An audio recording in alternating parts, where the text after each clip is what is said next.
Umbrella warfare, I guess. Hiya!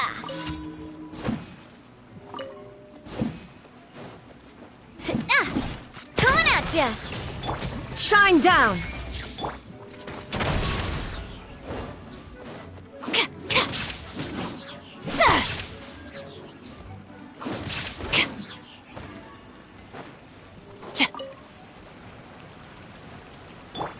Shower me with praise!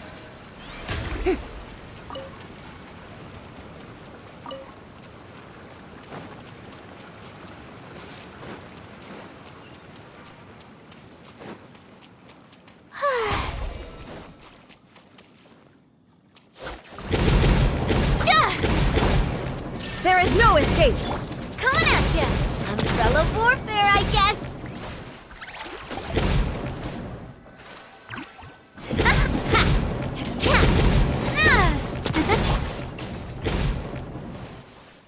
Drop your weapons!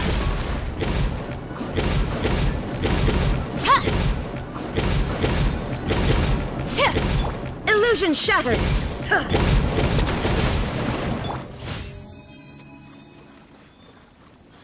Ah! How brilliant!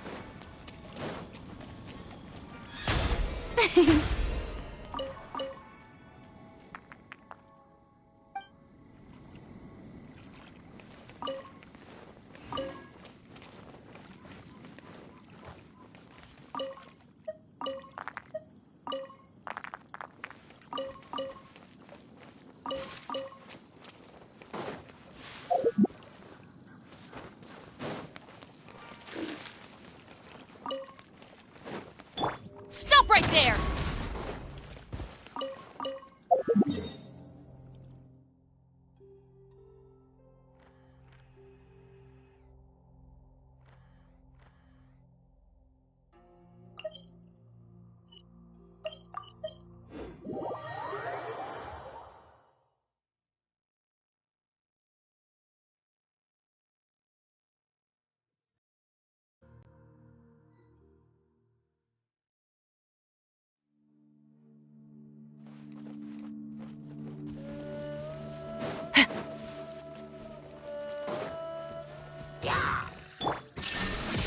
Final warning!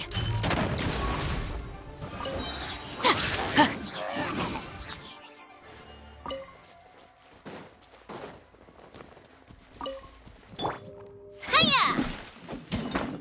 Ah!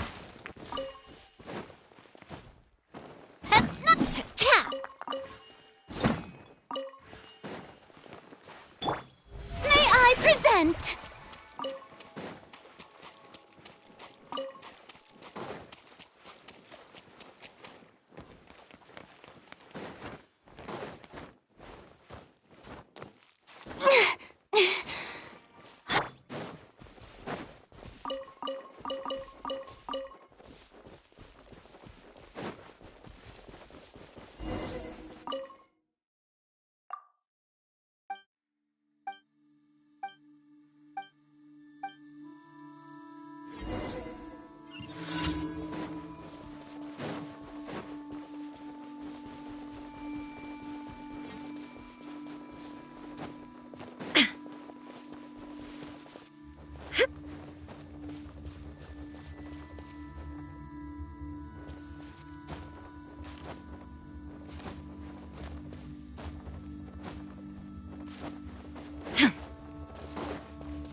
Drop your weapons! You asked for it! Coming at ya!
This world is full of...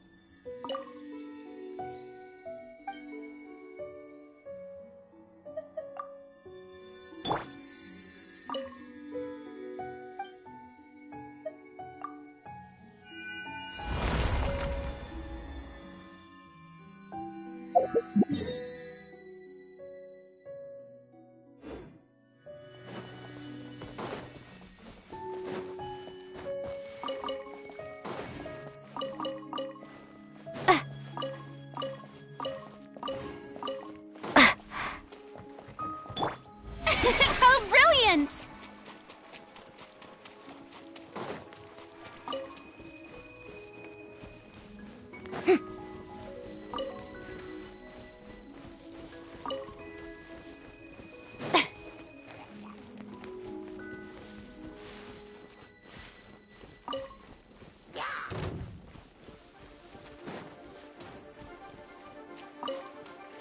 The show begins!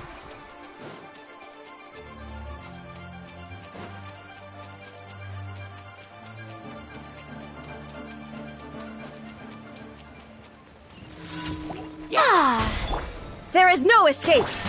Drop!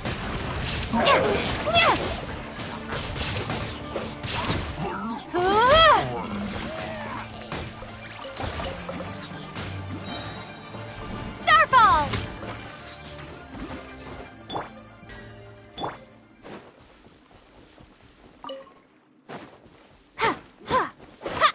Drop! Watch out!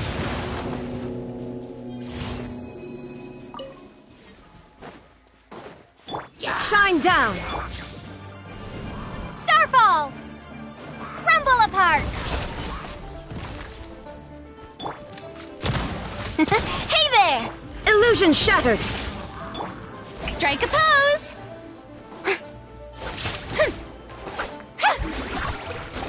Let my name echo in song! A proper send-off! From the Spina with... Watch out!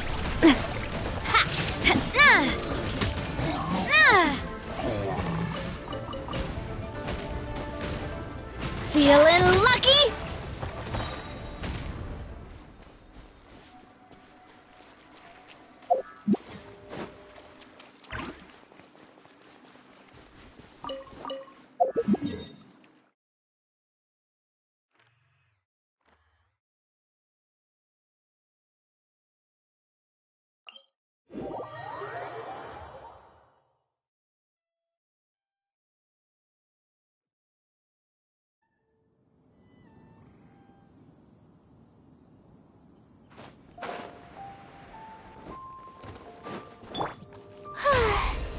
How brilliant!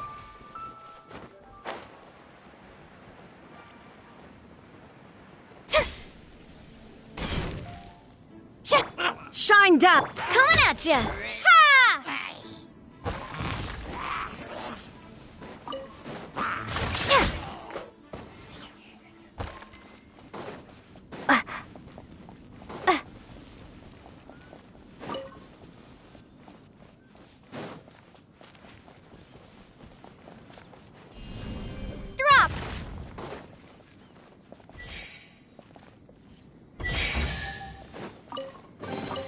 a reward on the road.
All right, team, let's move it out!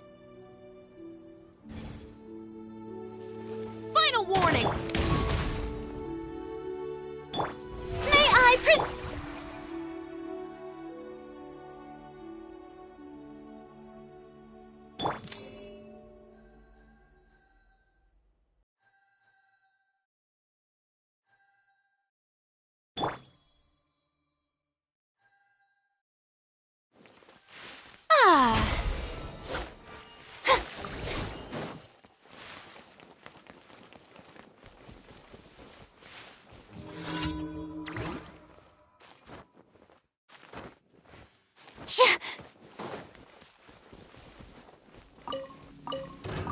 Another test subject. shower me with... There is no... Stop right there!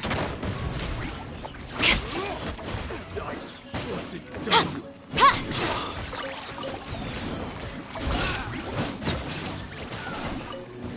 Another test subject. Assault rod!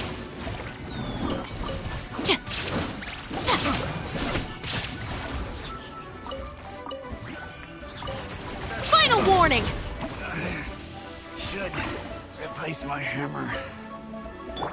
Shine down! Hey there! Pick the wrong test subject.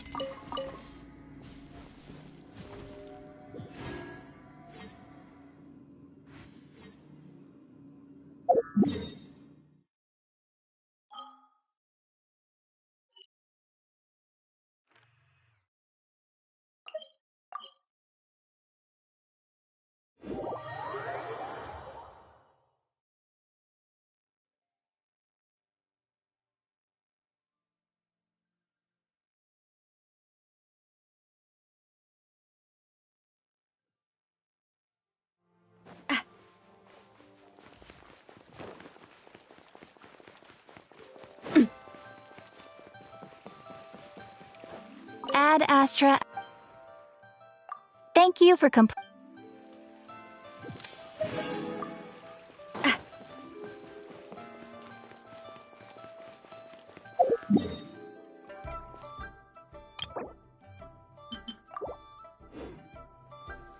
something new at the Wanmin restaurant.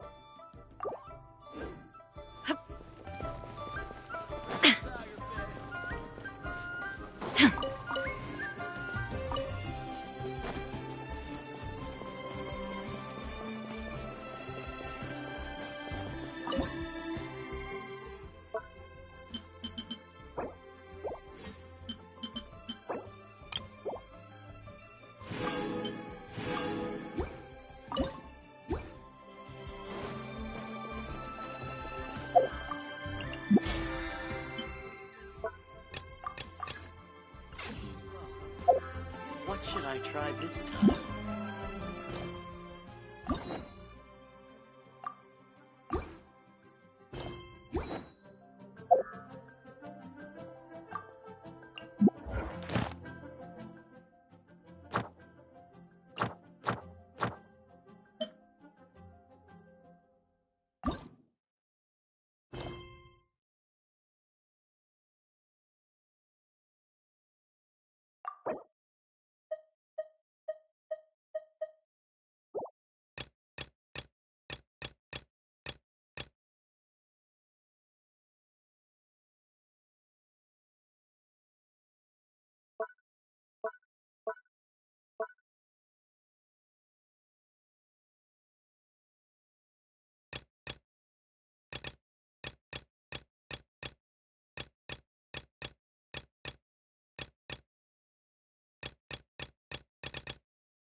right there! Yoo-hoo!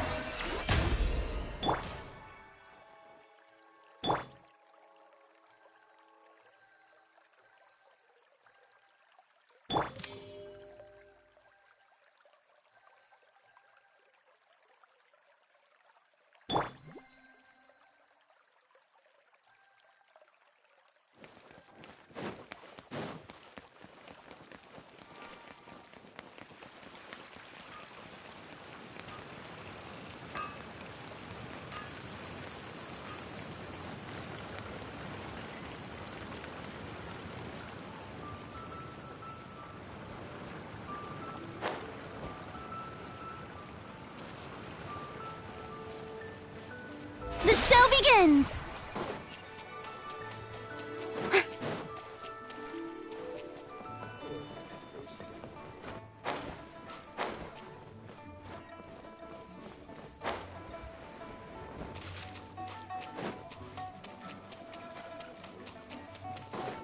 Yep.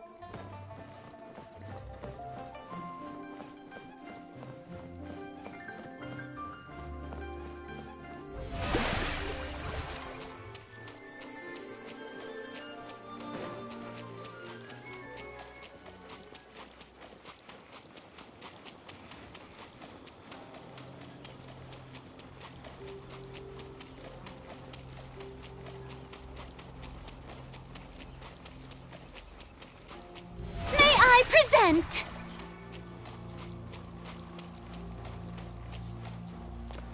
Huh?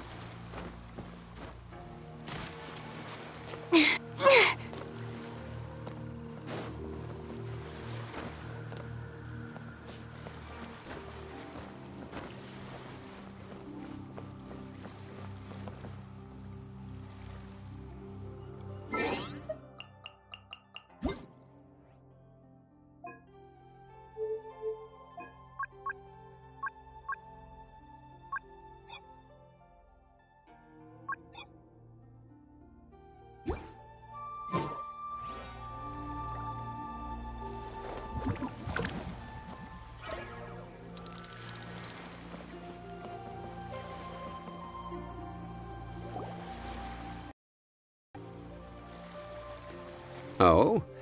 I didn't think I would see you here. Are these two your friends?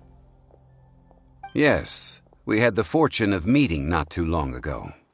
They are quite a knowledgeable and talented pair, and a pleasure to be around. Traveler, we were just discussing the history of Rex Lapis. Would you like to listen? This, good sir, seems not to appreciate the almighty power of the Lord of Geo. As a professional archaeologist, I'm inclined to correct some of his erroneous views. We are discussing the whereabouts of the first Mora. The first Mora? As everyone knows, the Lord of Geo taught the ancient people of Liyue the craft of smelting, creating goods that allowed them to develop trade with the early nations of that time. Today, Liyue holds the sole right to cast Mora in the entire continent of Teyvat.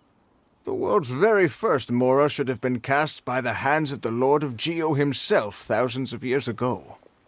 According to my research, as well as my own hypothesis, I believe that this coin of unique historical significance has been passed down secretly through the years as a kind of token.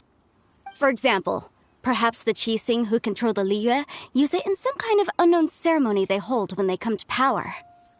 No. My research indicates that the first Mora coin is not such a simple thing. Mora is a catalyst. This we all know. Even today, Mora is used in the mystic arts for its curious properties of weapon enhancement. The world's first Mora would no doubt possess the strongest power. My next historical treatise will boldly expound on the newest findings from my intense decade-long research. That is, that the Lord of Geo used this original Mora as a catalyst to enhance a dagger and a sword. A dagger and a sword? Well, buy the book when it comes out to read the full story. For now, I will only reveal this. The one who finds the dagger shall become supreme in Liyue, and the one who finds the sword may be crowned Liyue's sovereign. I can't say I agree. Let us not speak of the authenticity of the dagger and sword first. But Mora and money came about simply because they are a convenient measure of a contract's value. Rex Lapis just meant for Mora to serve as a catalyst for people to exchange and trade. The world's first Mora is probably just an ordinary coin created by Rex Lapis. As for its fate, the same as all Mora, I suspect. It was simply spent somewhere. I think that Mr. Hanshua's hypothesis seems reasonable. Mr. Zhongli's argument, on the other hand, lacks any evidence. How can you so easily dismiss the Lord of Geo's profound foresight? No, I am not debating right or wrong. I am simply stating a fact. Enough! Do you think you understand the Lord of Geo more than me? I know but little about history, and I wouldn't dare to brag. But discussion is meaningless if everyone has the same opinion, no? Well then, answer me this. Long ago, when Liyue Harbor was being constructed, the Lord of Geo taught the people how to build houses. The model home he used to teach them was completely cast from Mora, correct? That is correct, indeed. Okay, then tell me.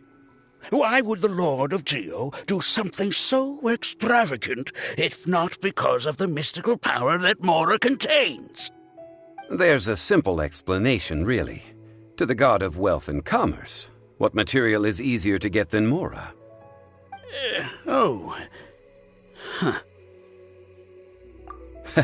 I mean, I am talking about Rex Lapis. Excuse me, sir.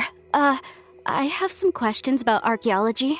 Can we find somewhere quiet to chat? I mean, if it's okay with you. Oh, it's no problem at all. But may my friend accompany us? Perhaps they could be of some help. Of course. They can come if that's what pleases you, sir. Let's go.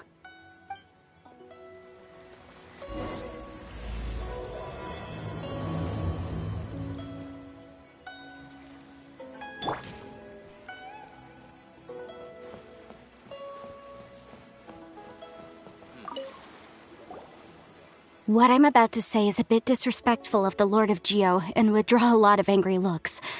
So it's best to discuss this somewhere quiet. Your argument just now exhibited acuteness of speech and thought.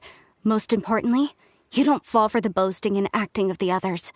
You remain objective. So I have a question for you. Perhaps you will answer differently from other scholars. Do you think that all the gods that the Geo Archon killed were evil? Let's not analyze it in terms of good versus evil. Rex Lapis placed great importance on the integrity of contracts. So any gods he killed certainly must have broken some kind of contract. Right! The Lord of Geo wouldn't kill the innocent. But when I was doing some research, I learned about the legend of the god of salt. The god of salt, Havria, was a very kind god, but she encountered Morax one day in battle. Morax used a rather underhanded trick to assassinate her. What? No way! This bit of history is a long story. But you may not like the truth when you hear it. Don't worry, please tell me what you know. This event, I've already searched for answers for a long time. No, it's just... Where should I begin? Over here! Mr. Zhongli! I've been looking for you. So you're over here all this time. Put down your weapon and stay back. Otherwise, Paimon's reporting you to the Millilith. First of all, I'm not holding a weapon. There's no need to overreact now. I'm simply an archaeological researcher from Snezhnaya. I'm not here for trouble. The Fatui say that every time. But this time, I registered with the Liyue Ministry of Civil Affairs. I could show you the official documentation if you want to see it. I will be conducting an archaeological survey here, the results of which will all be shared with the ministry. I heard that Wangsheng Funeral Parlor had a consultant named Zhang Li, with immense knowledge of ancient history and archaeology.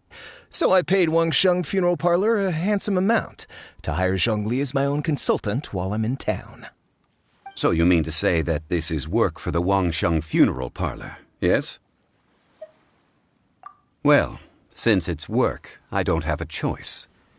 A consultant of the Wangsheng Funeral Parlor must respect their duty. Of course you would be such a reasonable man. Well then, let's head out now, shall we? Wait, if you are studying archaeology, can I go too? I am also a scholar in this field, so I can help. That will give us a chance to continue the topic we were just discussing. Oh, and you should tag along too. This experience may be of help to you on your future adventures. It is a story from before the rise of the Seven. Although the god of salt has already perished, it will still be a meaningful experience for your journey. Wait. This is an archaeological expedition, not a tour group. That's too many people. But this friend of mine has a treasure-finding talent, surpassed by no one. It will surely be of great help to us. Oh? What talent? If my friend espies a treasure chest, they will absolutely find a way to open it. Hey, Paimon's good at that too!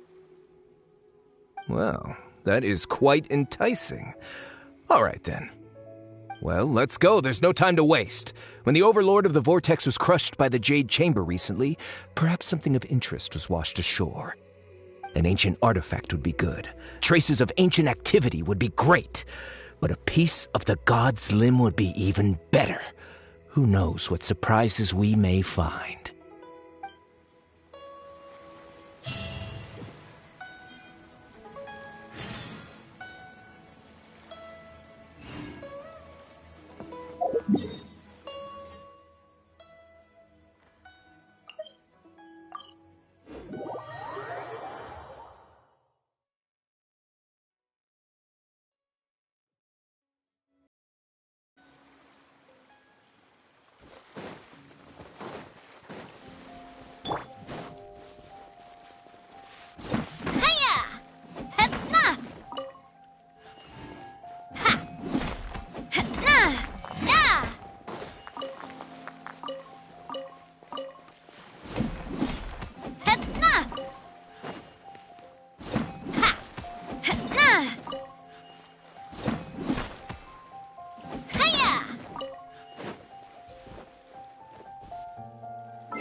My time with Espina has taught me that carrying an unreliable weapon is worse than not carrying one at all.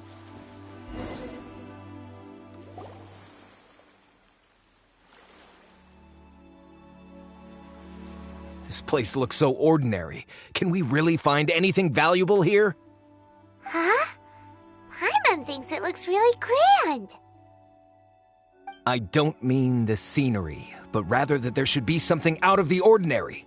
A big battle did just occur and all, and I don't even know where to begin looking here.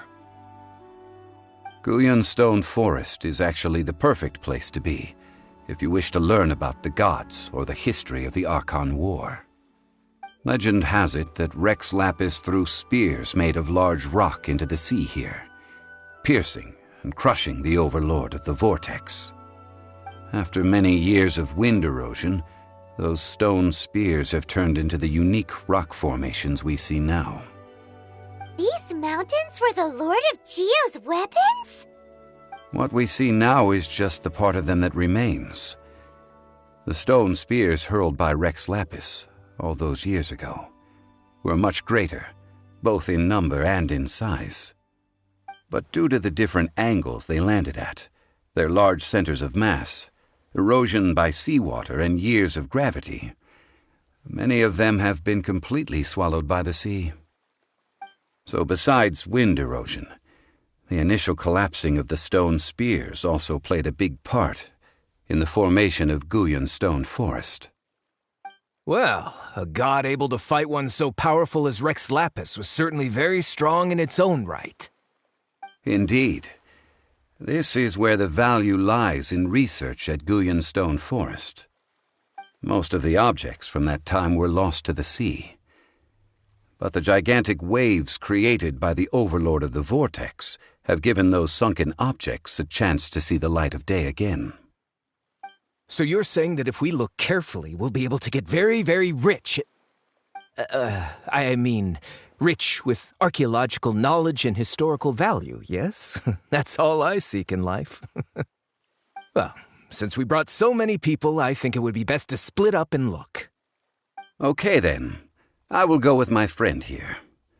Although I have a smattering of knowledge in various disciplines, when it comes to archaeology, I can't compete with the expert here. Huh? Me? What's the matter? This is your profession. Why are you so surprised? I get it. I'll escort him then. Okay.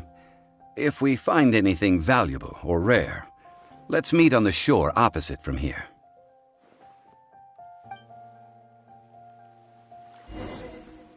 The ancient god probably left behind lots of elemental marks. Following them should make our search much easier. Well, go ahead then. Use your elemental sight to look for any marks.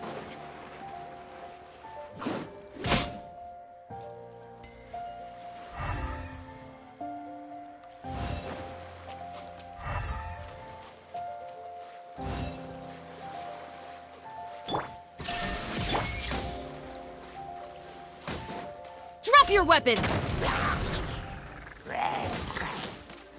Justice will prevail!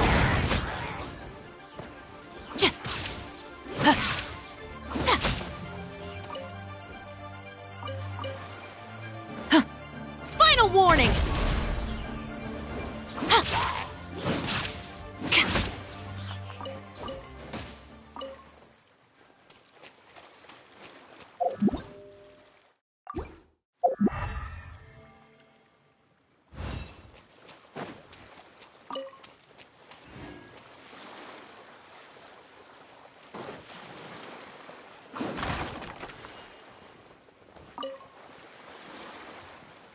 There is no escape!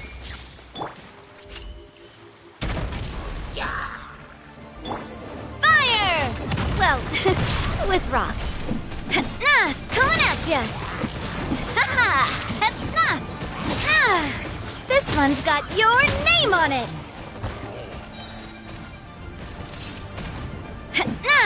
Watch out! Stop right there! You asked for it! Why are there enemies here? Guyan Stone Forest is a place where a god was defeated, and its remnants still affect the area to this day.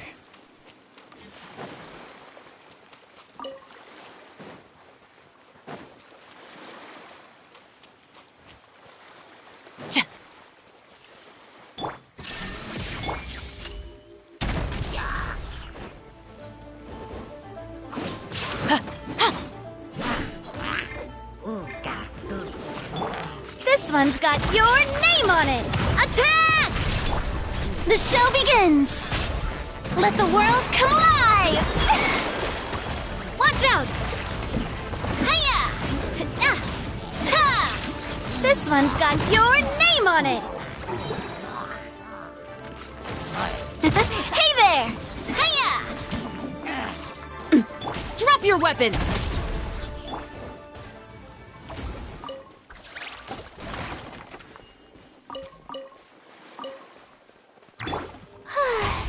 May I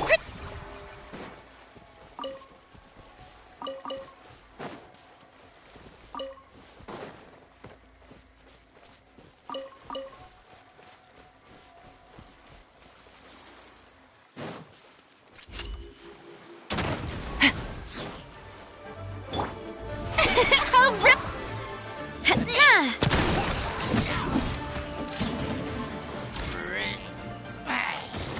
Watch out!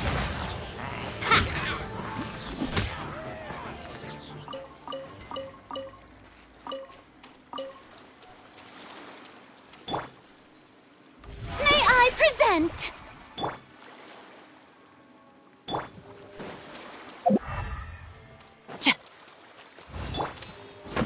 Ha! Hiya! Ah!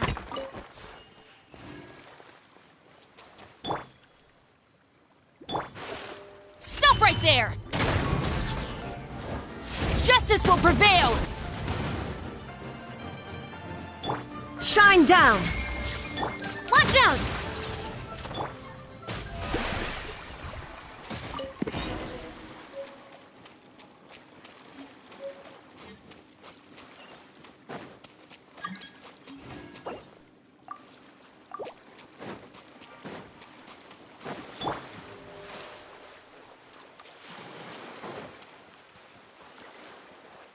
They're gathering together here. But why? See that object in the center? Perhaps it emits the remnant strength of the god. That would certainly attract them. But the hydro-mimic monsters... I have a contract, and must put my personal feelings aside. Go ahead. Defeat them, and recover the relic.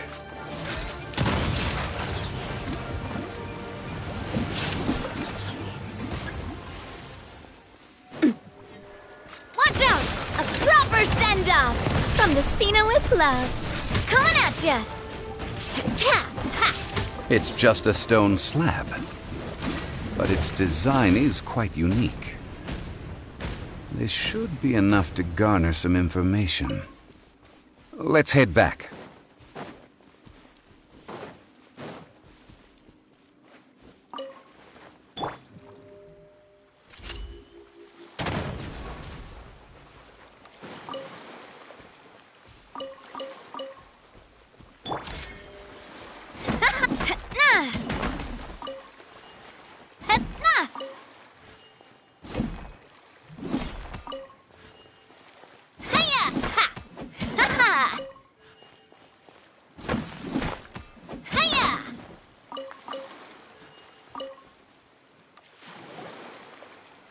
You call yourself a scholar of archaeology?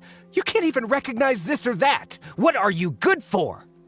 We all have our areas of expertise. I already tried very hard to explain. Oh, stop arguing! What in the world happened? This girl just keeps bragging about how she's an archaeologist, but she doesn't even know anything about the surrounding ruins. I even know more than her. She left me to rely solely on guessing, experience, to find anything valuable to take back. Ugh, what a waste of time. I've just been researching the god of salt, so I'm not familiar with sea relics. Is that so strange?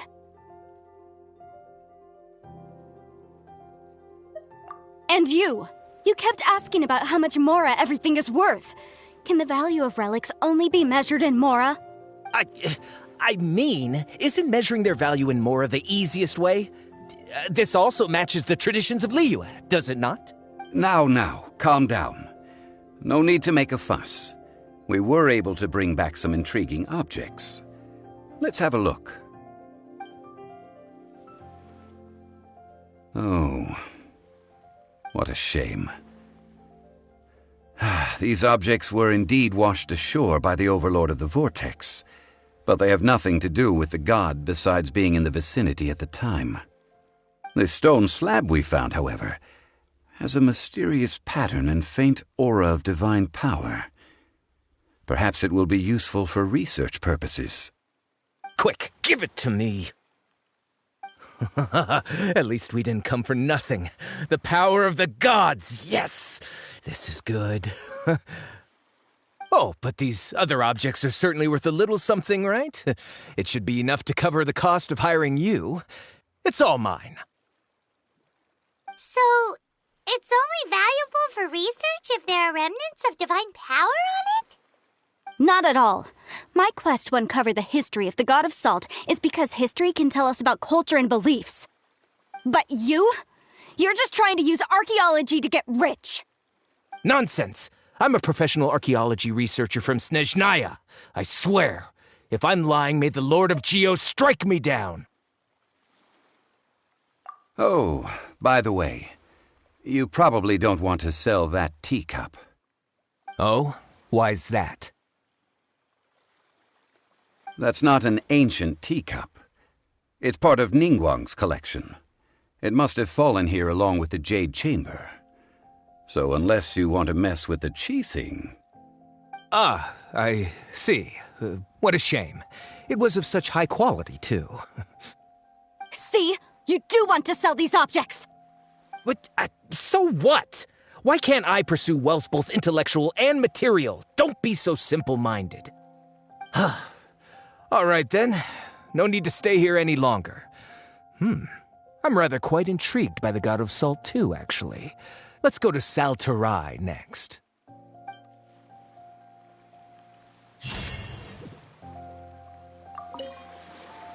Ugh! You're simply a money grubber! And what are you, then? All you think about is digging up valuable relics every day. They're still arguing? Ugh. Let's not bother them.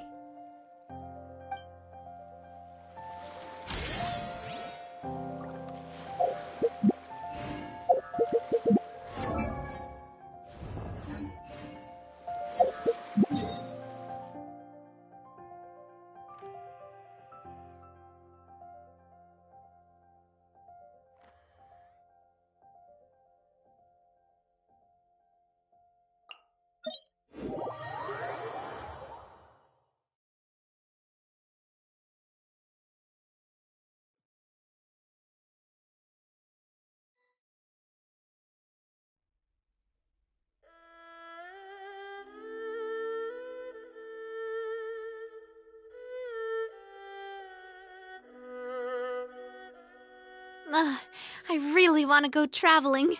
I don't mind where we go, as long as I have my friends with me.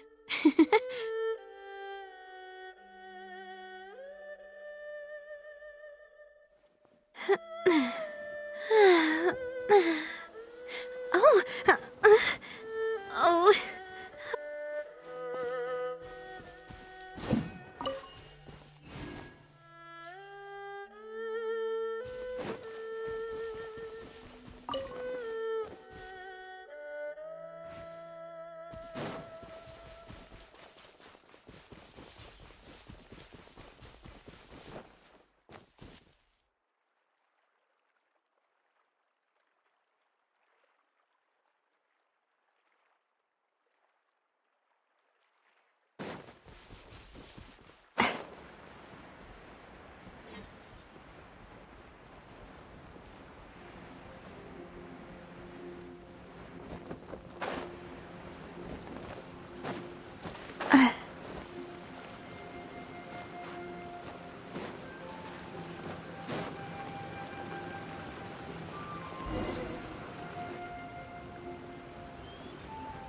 I heard that Salterai was once the home of the god of Salt's people. Therefore, there's sure to be loads of valuable relics nearby.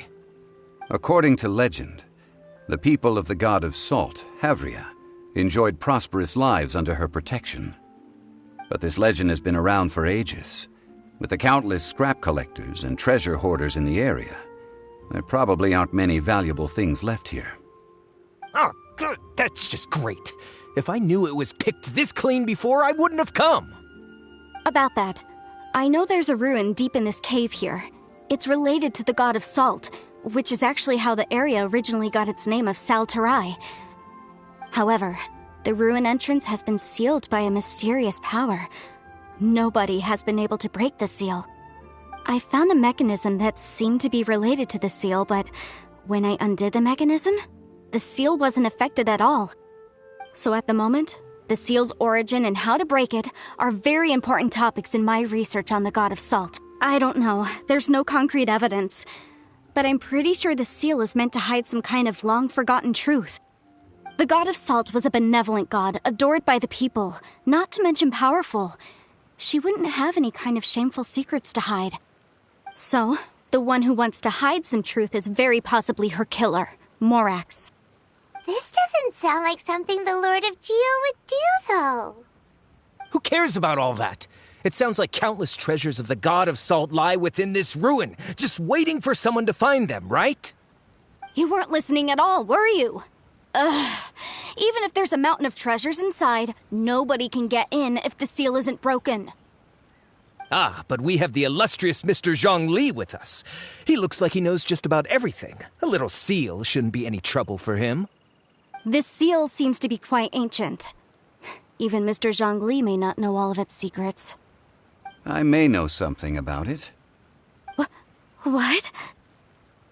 Over the years, I've heard various rumors with bits of knowledge about seals.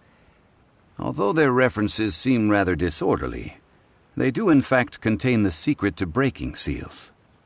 Let's go take a look at the mechanism Miss Wanyan just mentioned. Okay, since Mr. Zhongli says so, follow me then.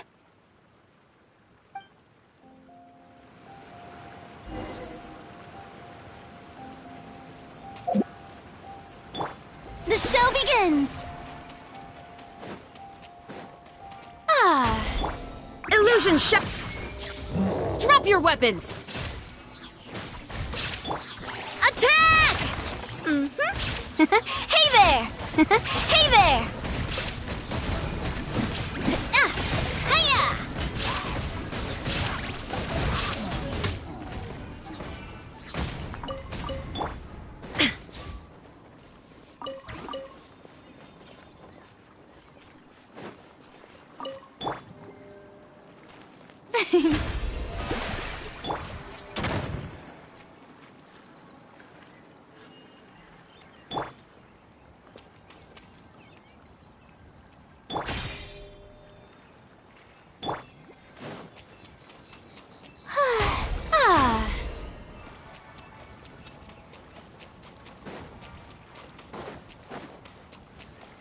Here it is.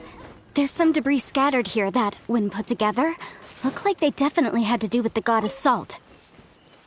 According to the inscription on the side, if one looks from a certain angle, the secret to the mechanism will be revealed.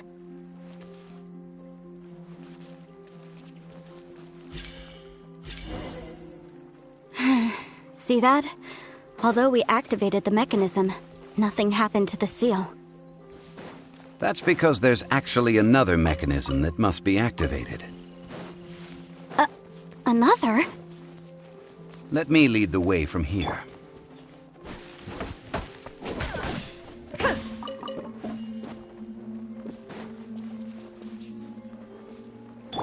Stop right there!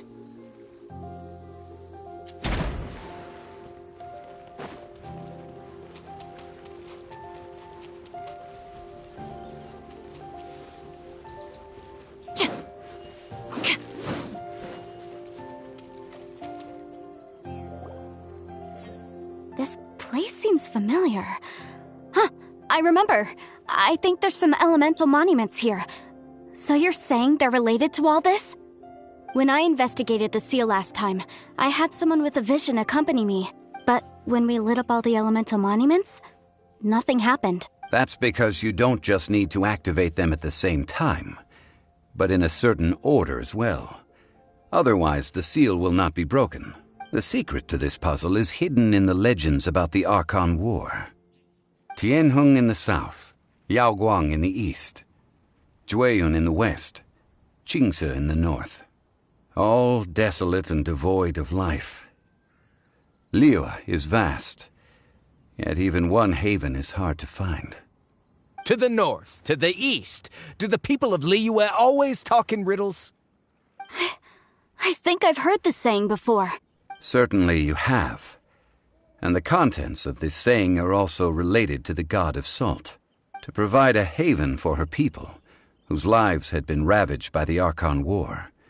This benevolent god searched all across Liyue. At that time, with the chaotic fires of war engulfing the land, even one sliver of peace was a luxury, and that haven she eventually found is right here. Today, it is known as Sal Turai. How sad, then. In the end, this peaceful place was destroyed by Morax. Okay, enough with these ancient stories. Now that we have the clue, hurry up and break the seal. Whatever happened doesn't matter as long as we can get inside that ruin. Tianheng in the south, Yaoguang in the east, Jueyun in the west, Qingce in the north. With this clue, you should be able to solve the puzzle.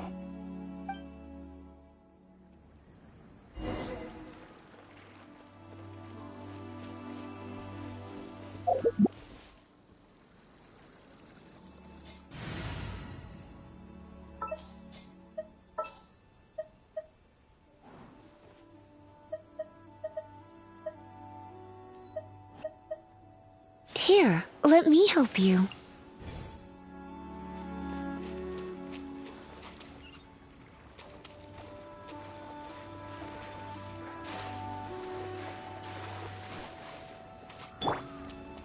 Yep.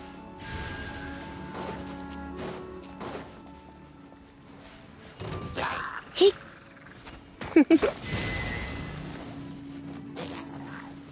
Come a little closer. You've been a naughty boy. Final warning!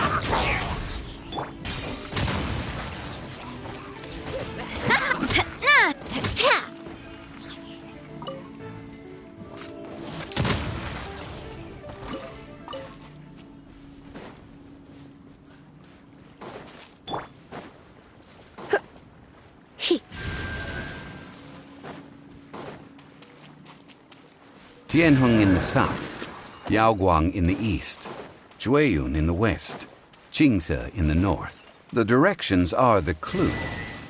Give it another try.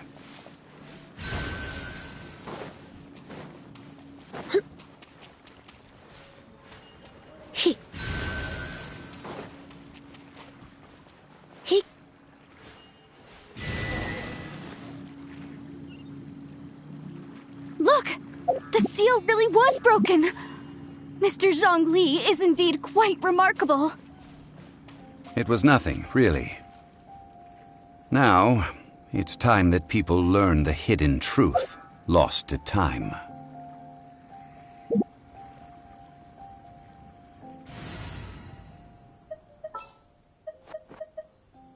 The campaign begins.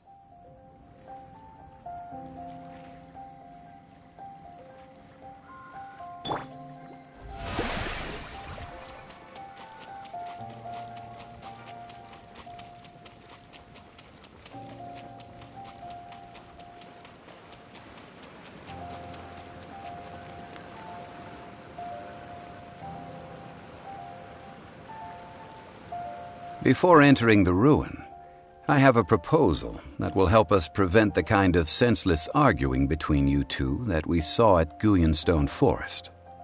Okay. What is it? I propose you two agree upon a contract, stipulating that we alternate who gets claim to each treasure we encounter, with only one object permitted per claim. To show my sincerity, I won't be taking any treasure. This will just be between you all. Hey! Don't pass an opportunity like this up so easily! I don't agree. I mean, you want me to split the treasure with this amateur archaeologist? No, absolutely not. I don't agree either. He will only defile the precious relics left behind by the god of salt. I can't accept this. Well then, if the contract is not agreed upon, I will no longer serve as your consultant on this expedition. You will have to rely on your own experience to find whatever treasures are hidden in this ruin, as well as traps. You have the audacity to demand this. Okay then. Even half of the treasure in the long-sealed ruin of the god of salt should be enough to make a fortune. If you want me to agree upon this contract, so be it. I just have one request, Mr. Zhongli. If we discover the truth behind the god of salt, you must judge it fairly, even if the truth harms Morax's image. I can accept this arrangement. Well then, let's go.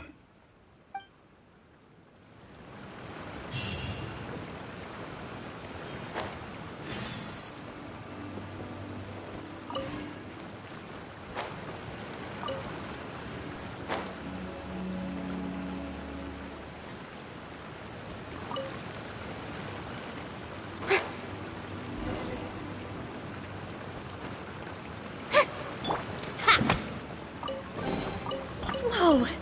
What a stroke of good luck!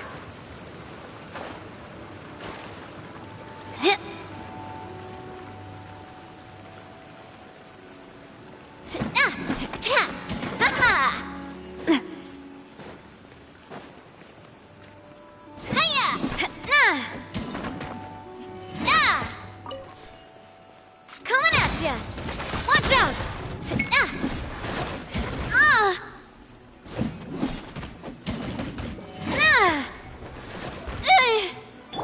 There is no escape! Hey there! Drop your weapons! You asked for it!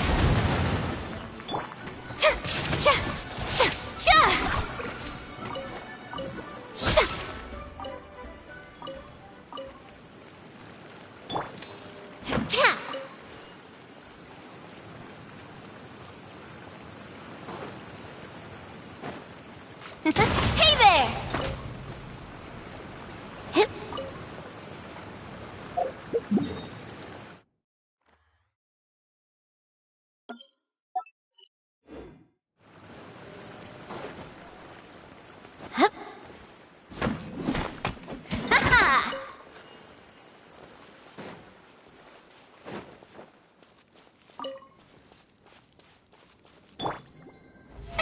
How brilliant!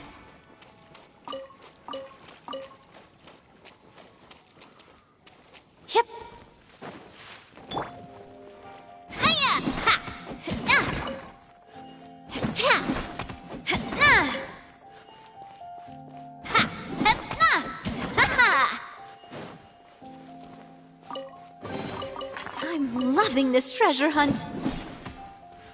May I? Final warning!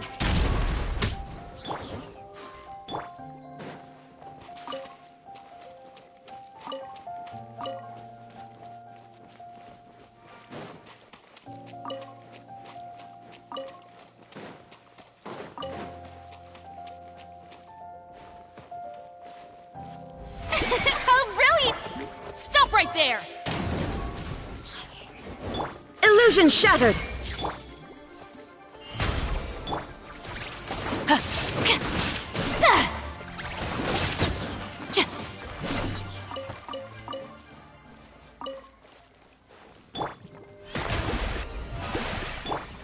Drop your weapons!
Are these statues?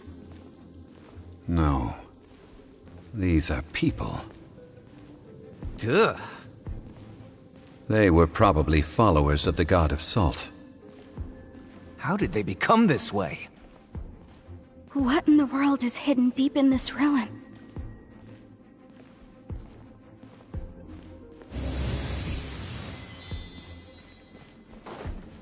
Crumble!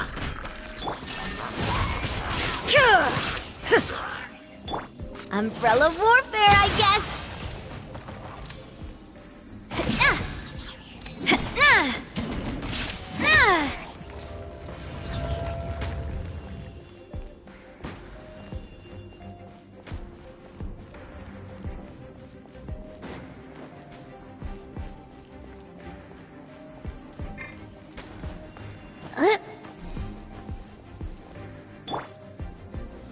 Gather!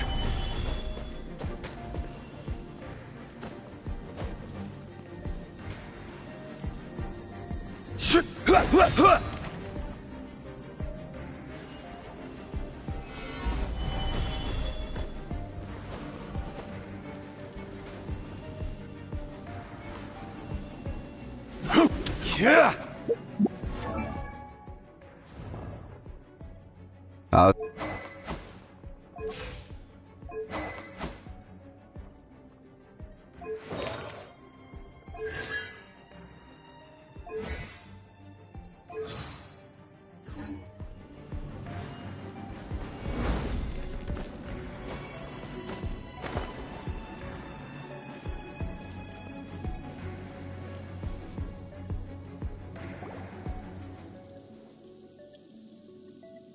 Look at this!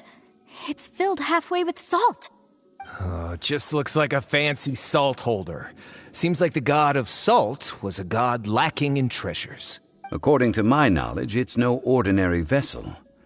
Although it is only half full, it is also forever half full. That is to say, it is bottomless. What? You're saying that even if I pour the salt out, the amount inside won't change? Exactly. Able to produce endless salt. The god of salt is powerful indeed. Finally, after all that effort, I've found precious treasure. I claim this as mine. I just need to pour the endless salt into 1,000 or 10,000 bags. I can sell it and make a fortune.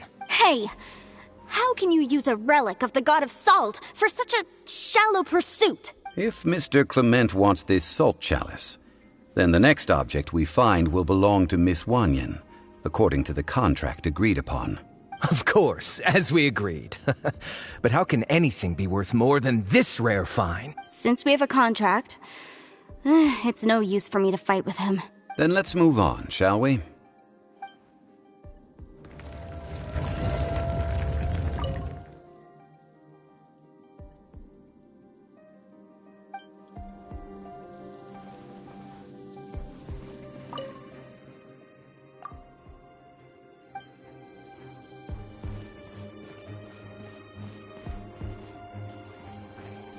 There is no escape!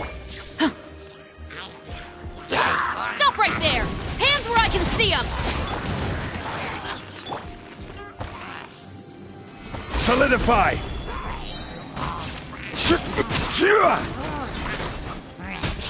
Yeah!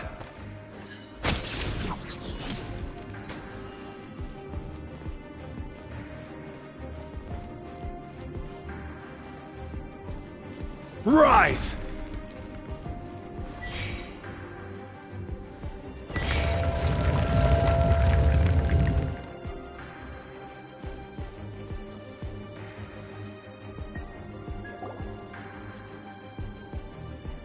Just a simple ruler. It doesn't look to be worth anything. This, if I remember correctly, this is some kind of measuring tool. Indeed. But the god of salt imbued it with another power. When you stick this ruler in the ground, the surrounding area will become covered in salt, much like a rising tide covers the earth. The deeper it is stuck in the ground, the more salt will appear. It is essentially a bumper harvest of salt. What? That's even better than the salt chalice! Well then, according to our contract, The Salt Ruler goes to Miss Wanyan. No, unacceptable. I paid for and organized this entire expedition. Why should I get the short end of the stick? And this girl has been useless. Why would she get anything? Oh boy, here we go again. So you are saying you want to break the contract? So what if I break it? Now that I've seen how the mechanisms in this ruin work, I no longer need you. Let's not forget who hired who here. Why should I let you make the rules? Because you agreed to a contract. Rex Lapis once said, "Ones who break their contracts shall suffer the wrath of the rock." That is one of your Liyue gods. I am from Snezhnaya. I will suffer the wrath of the rock. You may find it rather unpleasant.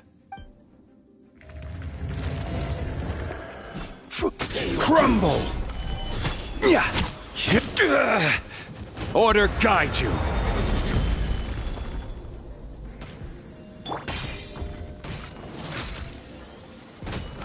Coming at ya! Hiya! Nah! Hey there!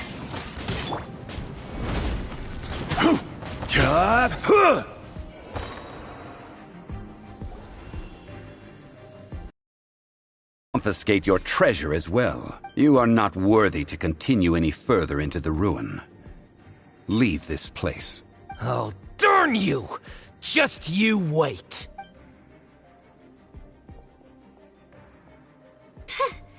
Some archaeological survey. He could only pretend for so long. Hey, Paimon likes Mora, but Paimon doesn't do bad things. Clement's wrongdoing stemmed from greed, yes. But besides greed, there are many other things that may tempt us to break contracts. When people see the object of their dreams, how many are really able to control their desire and follow the contract? I think we should be honest with each other now. Huh? Be honest about what? That in truth, not a single member of this archaeological expedition came here for archaeology. Why do you say that? Miss, you lack even the most basic archaeological knowledge, and can recognize naught but a few simple relics. However, you are an expert when it comes to anything regarding the god of salt. You aren't interested in archaeology or relics. What you're really interested in is the god of salt. I believe those legends about the god of salt that you mentioned on the Pearl Galley are passed down between generations at Yinyuan Hall. Okay, that's enough. Sir, you are indeed a man of great knowledge and talents. I seem to have been right to seek you out once I plucked up my courage. You're right. I'm not a scholar of archaeology. I come from one of the 8 trades under the jurisdiction of the Chising, Yinyuan Hall of the salt industry. Our ancestors were those protected by the god of salt all those years ago, when the Archon War engulfed the land in chaos. Oh, right! Now that you mention it, the people of Liyue very seldom use the name Morax. During the war, Morax assassinated our god out of envy for her power. He left us alone and lost in the world. We hate him! But this is Morax's Liyue after all. And its history is written as he wishes. So I seek proof of Morax's guilt. He has blood on his hands and cruelty in his heart. We agreed to a contract that we will face the truth head on, didn't we, Mr. Zhongli? You must judge this history fairly. Naturally, of course. But I must add, Liyue is no longer Morax's Liyue. Come with me. All the answers you seek lie ahead.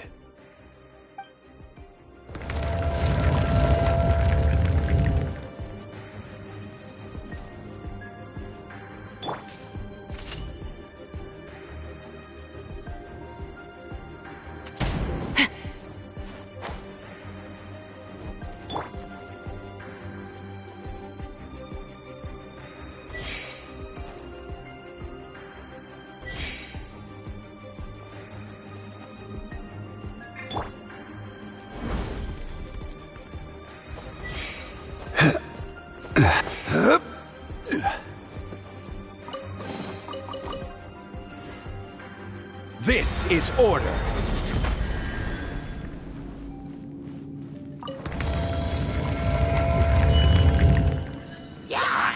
Gather! Final warn! Illusion shattered! Now you shall perish! Ha! Coming at ya!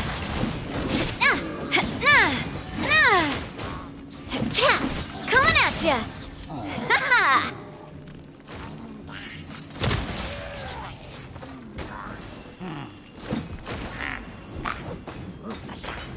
Yeah! Coming at ya! Stabilize!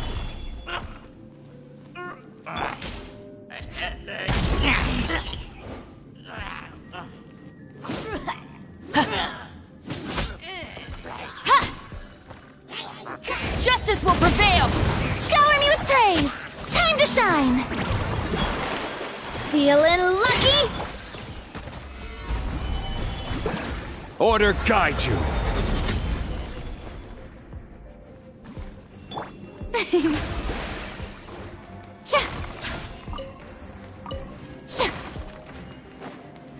The show begins! Stop right there!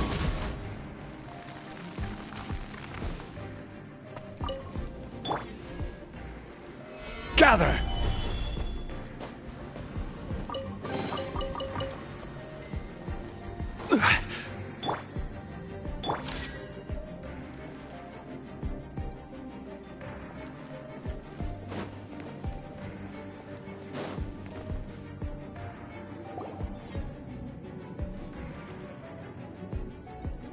This is a sword?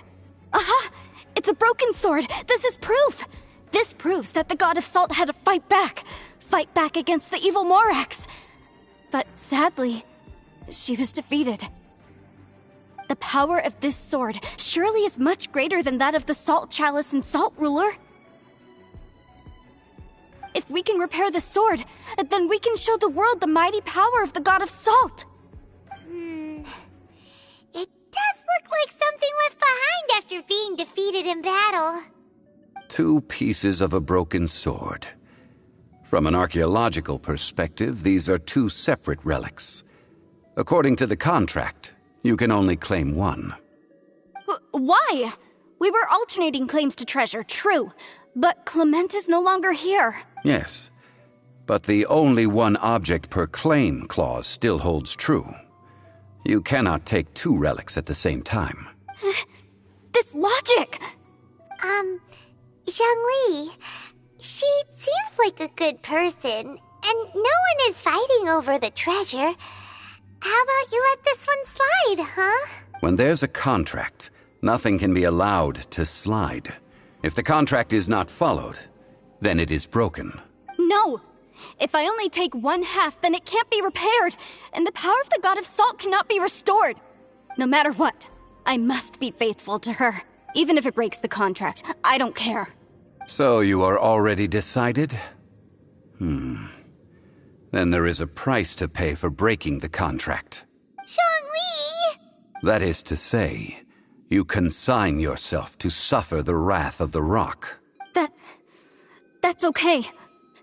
The god of salt gave up her life to protect her people. My sacrifice is nothing compared to that. Punish me however you want. Just let me take this proof of my faith. No, you can't hit her! Perhaps that punishment would be easier for her. But, as punishment, I will tell you the truth. Huh? The truth? You mean the truth is my punishment? Yes.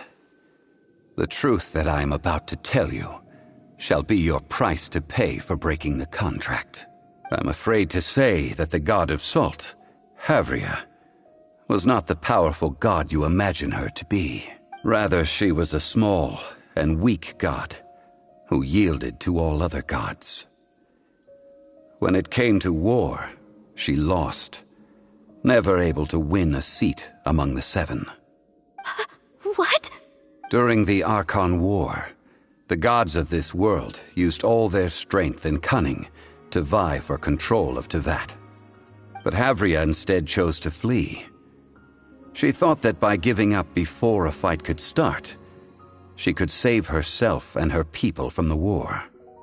However, during such a long war, there is no end to the advances of aggressors. After making countless concessions, Havria lost all of her lands, until only one small haven remained. No. No! It can't be so. In her last days, she had not even a single blade to defend her people with. Not even a single blade? Then, this sword... This sword is not a relic belonging to the god of salt, but is instead the murder weapon used to kill her. Murder weapon? No! That's not true! That can't be true! You're trying to test my faith in the god of salt. As I said before, I only state the facts. Preposterous! You are a follower of Morax! Don't try to trick me! Hey! Come back! Indeed. Otherwise, why would I use the truth as punishment? I did not want to tell her such cruel facts. But the contract was broken. Let's follow her deeper into the ruin. There, I fear, we will find something that will leave her no choice but to face the truth.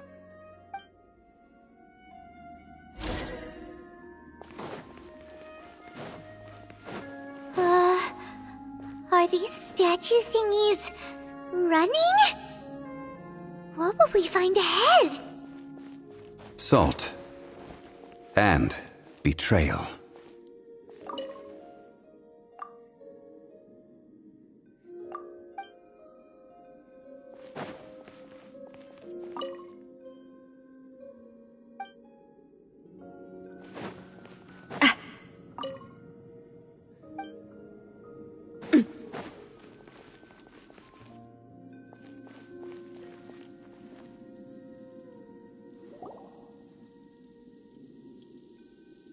What are all these? What did they see? What did they do? What happened? Since you do not trust me, let us continue onward. That which lies beyond this door will show you all that happened back then.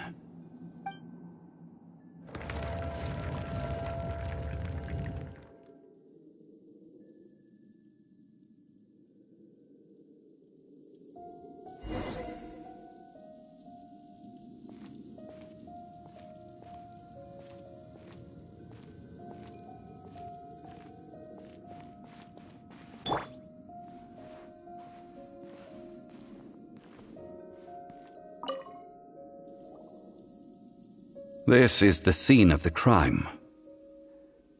Havria's body dissipated, leaving nothing but these traces of salt. Her dying moments have since been frozen in time to this very day. The story continues that some among her people realized at last that this gentle, kind, but weak god could never protect anyone in wartime. The Archon War was cruel in the extreme. Instead of consigning her to the agony of defeat, they thought perhaps it would be better to give her a quick release. But what about these statue thingies? No matter how weak the god, the power that flows forth when they are slain is beyond the strength of mortal coils to bear. Those who could not flee were thus transformed. Those of her people who were untouched by this disaster left for Liyue, where they sought refuge with Rex Lapis. Their descendants feared Havria's remnants and lived in terror that she had laid upon them an eternal curse. So they risked their lives to come here, to break the sword, and offer up obeisances in hopes that her anger might be appeased. But they need not have done so. For how could a god who had never once resisted, even till the end, nurse hatred for her people in her heart? Even if this is so, I can't! This must be a lie. A false history, all of it! Don't you dare try to shake my faith!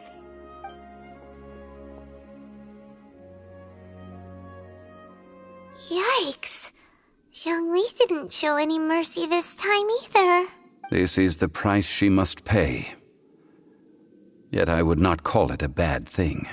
Judging by how she appeared, I fear that she will struggle for a time. But even if she may not escape that struggle immediately, simply recognizing the truth is good enough for now. No, indeed. How sharp of you. Yet this is not a matter of wisdom, only age. Faith in a god who has already passed will do you no good. So it is for Havria. And so it is for Morax also. All right then. Now, would you like to accompany me in taking a trip to Guyonstone Forest? Huh? What do you want to do, Zhongli? Treading old ground, telling old stories. One cannot help but be reminded of old acquaintances.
Now, I mentioned before that many gods of old have been sealed beneath the Guyan stone forest.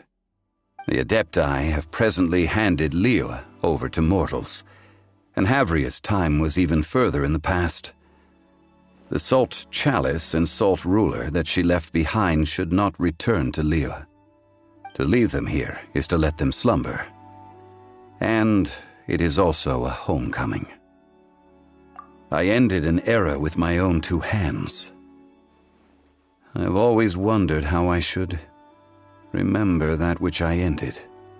History records, but history may be changed. This incident proved that. Time is a mighty force, and history's twist in its flow. I need to find a better way of recording history in order to engrave its truth. Stone carvings were one such ancient method, but unchanging stone, immovable earth, even one such as myself. Someday we may all disappear. Zhongli. Therefore, I thought of you, traveler.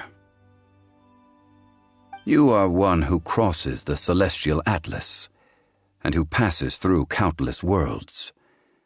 If our history is engraved in your memory, it will one day accompany you into another world. As long as a traveler like you is able to record what happened, then a backup of sorts will exist for times and tides of Teyvat. Sounds like tough work. Now then, it is time that we consigned both the Salt Chalice and Salt Ruler to the sea. Huh? Why do we need to throw them into the sea? As I said before, this is the place to which the remnants of many bygone gods are consigned. This includes Osial, Overlord of the Vortex, who the Jade Chamber most recently returned to this ocean prison.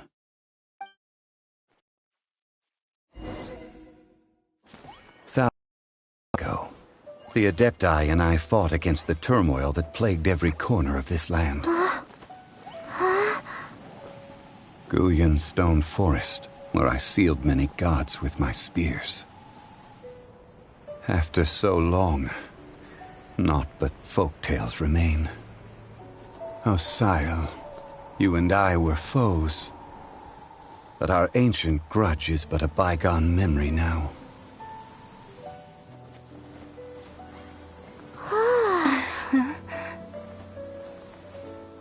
May that which Havria has left behind be yours to subsume.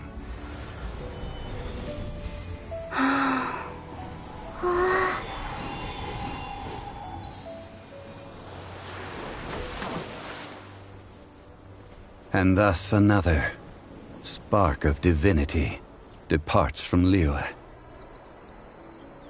My legacy shall now be left to those who come after to debate.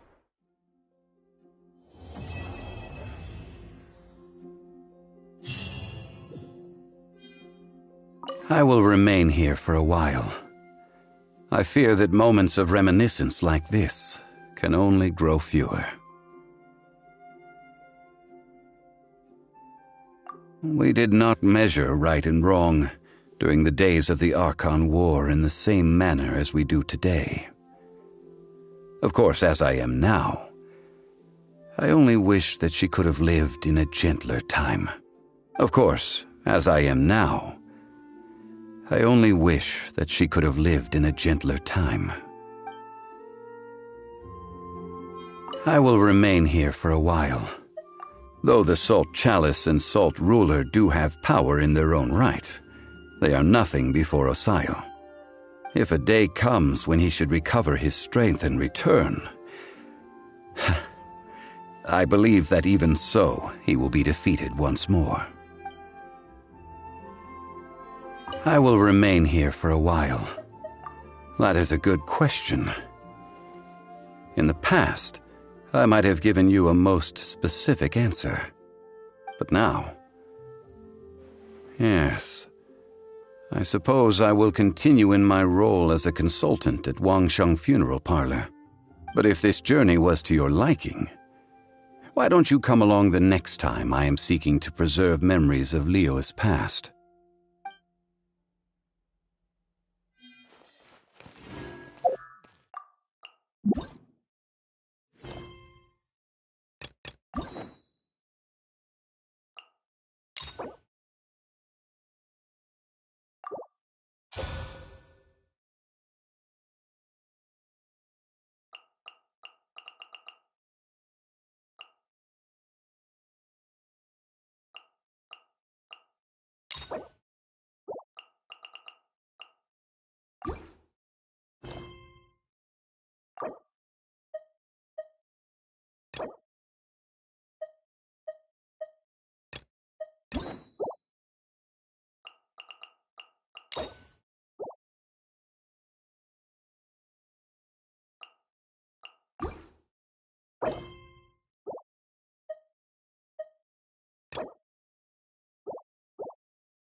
Drop your weapons!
This realm is...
If you ever have any questions...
Hi, Catherine! It's us! Any new commissions? As a matter of fact, there's one that looks perfect for you two. Uncle Dai is one of the foremen at Huishan Hall over in Liyue Harbor. He's hoping the Adventurers Guild can spare some manpower. What is it we have to do exactly? I believe you'll be looking for workers. Ooh, looking for people? Awesome! We're good at that! I have no reason to doubt your abilities. I'm sure the details can be worked out face to face. If you're willing to accept this commission, head over to the dock and talk to Uncle Dai.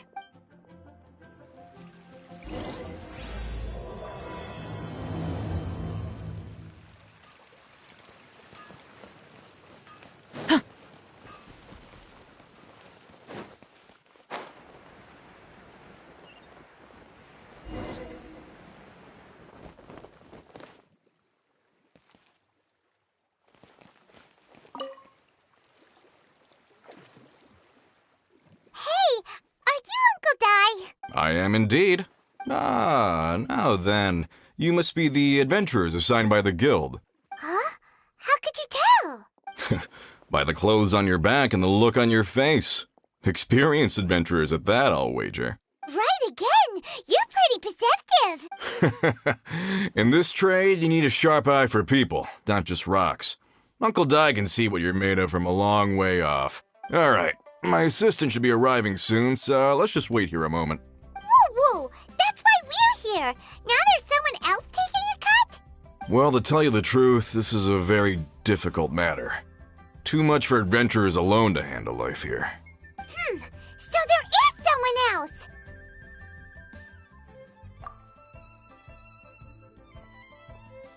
Do you think we're not up to the job? It just occurred to me that you don't have all the facts. The incident in question happened in a mine, and it's a little out of the ordinary, to say the least. Mines are dangerous places, as I'm sure you're aware. As such, I've enlisted an industry expert to cover all contingencies. Last time I checked, adventurers weren't experts in ore appraisal or geological analysis.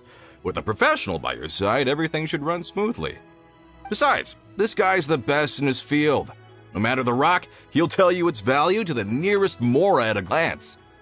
I'd go as far to say that there's not a soul on Tevat that knows rocks better than him. I'd be a fool to not enlist an expert of his caliber. You're a fool if you think you found Tevat's #1 rock expert. Oh? And why might that be? Because Tevat's #1 rock expert happens to be a friend of ours.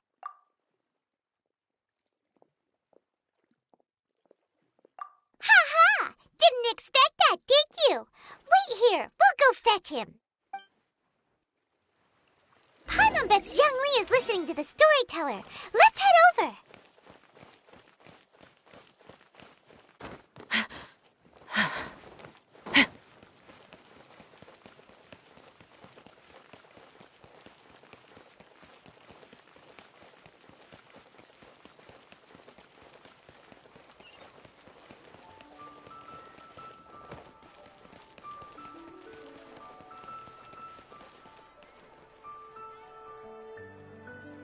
In our last tale, Rex Lapis.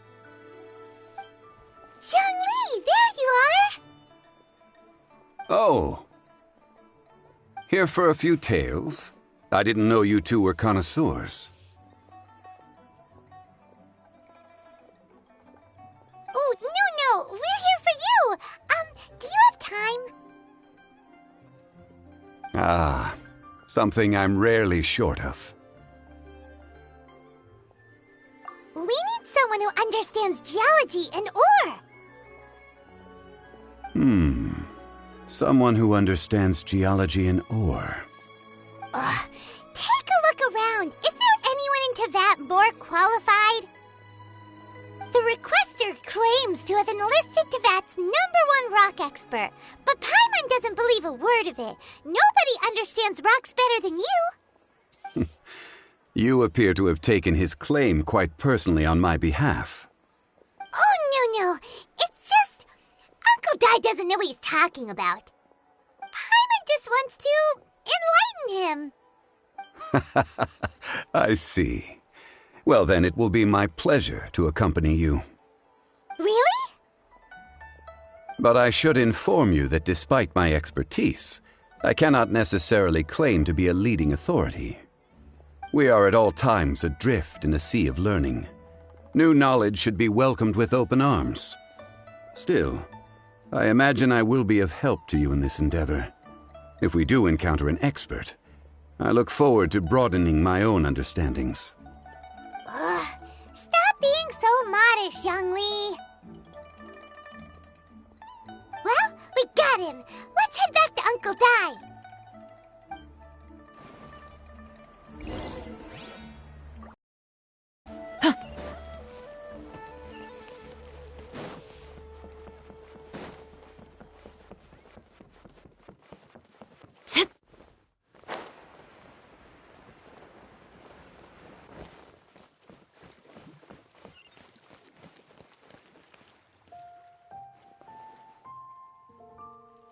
Uncle Dai, we're back!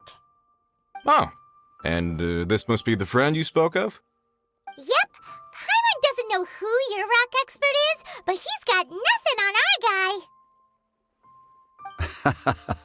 Let's not get ahead of ourselves. Still, I do have a claim to some experience in this field. So you say. Wait till my guy gets here, then we'll see. It's no use me singing his praises. You'll have to see for yourselves. Is this the place? Aha! Speak of the devil. Allow me to introduce my assistant, Kun-jun. Young Kun, these are 2 adventurers assigned to us. And as for this gentleman... Huh?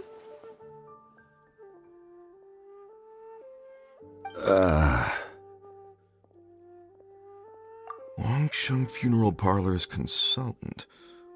Mr. Zhongli. I've heard about you. They say you're a man of great knowledge and many talents. I had no idea I'd be meeting you in person today. I'm sure I recognize you. Have we met at the parlor? Wait, I've never been to the parlor. Uncle Dai, aren't you gonna test them? Huh? I wouldn't know where to start. Then they can figure out a way to test each other. If Zhongli wins, he's the assistant. If Zhongli loses... never mind. Zhongli won't lose. A contest? Why, it would be my pleasure. I admire your enthusiasm, good sir. I must say, you certainly have the look of an industry expert about you. It'll be interesting to see which one of us wins. Stop talking the talk and start walking the walk. I'm just saying it like I see it, which is, incidentally, the only skill I have worth talking about. So you're an appraiser, Mr. Kun-jun? Well, no. Actually, I've already forgotten what I'm in Liyue Harbor for. I was standing by the side of the road one day when Uncle Dai called me over. He saw me holding a rock and asked me a few questions. He seemed incredibly excited, even followed me for a while. We arranged to meet here. Huh? How could you forget something like that? I saw him on my way over to Liyue Harbor, poring over rocks and muttering to himself. He looked to be very familiar with them. I asked him a few questions out of curiosity. To my surprise, he knew more than me, an old mining foreman. In any case, he didn't have any pressing matters and agreed to help me. So, do you have a poor memory? Not exactly. Anyway, if it's rocks you need help with, I can most certainly lend a hand. Mr. Zhongli, what do you make of this rock? A glossy exterior, with a fissure that could only have been left in the wake of a volcanic eruption. If I'm not mistaken, this is a rough gem from another nation. Ah, a keen eye. It's no ordinary rough gem. Fragile surface layer, black veining. My intuition tells me that there's high-quality crystal ore inside. Remarkable! This rock does indeed hail from the vicinity of a volcano. I came across it in a market and snapped it straight up. The seller thought it was some leftover industrial remnant. They had no inkling of the treasure that lay within. Purity and geological rarity alone aren't enough to make a treasure. Some of the most precious crystals contain deposits of water or sand. In the moment of its formation, the crystal hidden within this stone shell captured a pocket of water. For water to be hidden in its depths, like a moon concealed within a mountain, reflecting shafts of daylight that make it through. Now that's a rare treasure. Such a detailed description, almost like he saw it with his own 2 eyes. Say, you're not trying to hoodwink us, are you? After all, we haven't even seen what's inside yet. Everything he said is true. Most crystals are born in high-temperature environments. Heat and water aren't natural bedfellows, of course, which is why crystals with water deposits are so sought after. Moreover, this particular crystal contains mountain lake water. A rare find indeed. Well, if Zhongli says so, it must be true. I've yet to encounter anyone with a judgment as shrewd as yours, Mr. Zhongli. How did you know exactly what lay within? I've seen many such stones in my time. I recognized it immediately. I hope you didn't mind me flaunting my experience, Mr. Kunjun. Of course not. I feel I've met a kindred spirit here today. I hope you will accept my friendship. Uncle Dai, it would be a mistake for Mr. Zhongli not to join us. Trust me when I say that his level of expertise is unrivaled in the trade. You won't come across another of his caliber in your lifetime. Very well. There is strength in numbers, after all. Everyone, follow me to the chasm. There are men counting on you to find them.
This is where the incident occurred.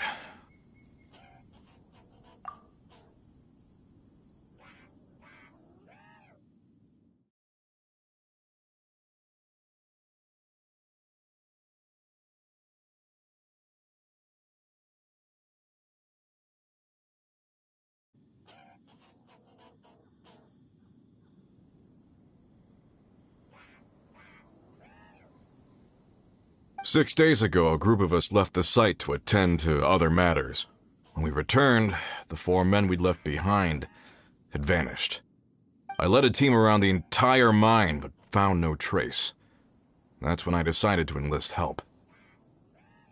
So 4 miners have disappeared. Yes, there were 10 of us. We lost Long, Bold Sen, Brave Sen, and Mao. I worked with all of them. Workers in this trade are usually young men in the prime of their lives. Could it be that the 4 of them left for another mine? Unlikely. There's no other lodging for miles around, and we didn't pass any other mines on the way over. Huh. Such a huge mine. Did you really manage to explore every corner? Underground, overground. We left no stone unturned. We tried everything short of digging further into the earth itself. How could 4 sturdy young men just vanish into the bedrock? We'll need to explore the site ourselves before extracting any conclusions. Very well. I'll wait here. Please, proceed wherever you'd like. If you come across any clues, let me know straight away. So strange. How could the 4 of them just suddenly disappear? Did they run away from something? Let's look around first and see if we can find any clues.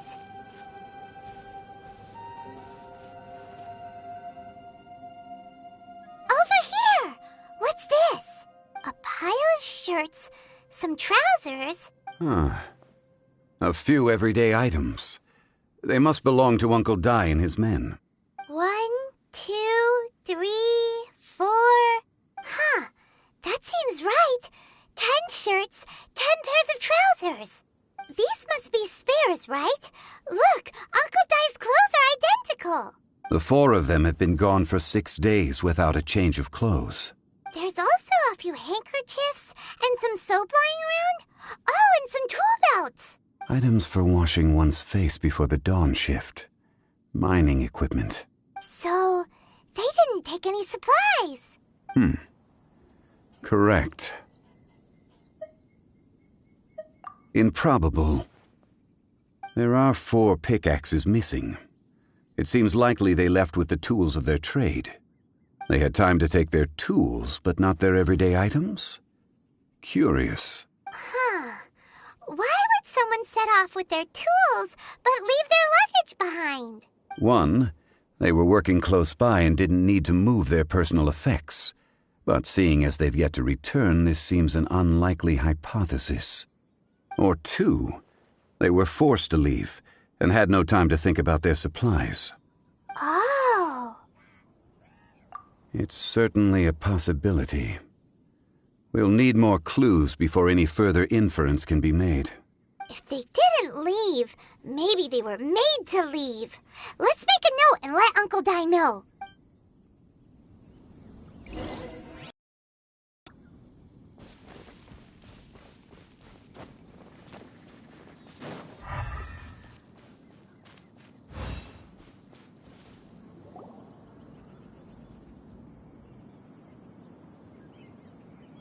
Kunjun, what do you have there? Oh, right on time.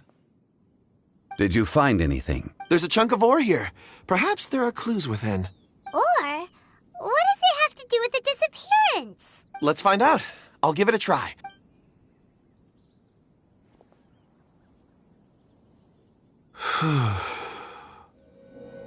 Okay.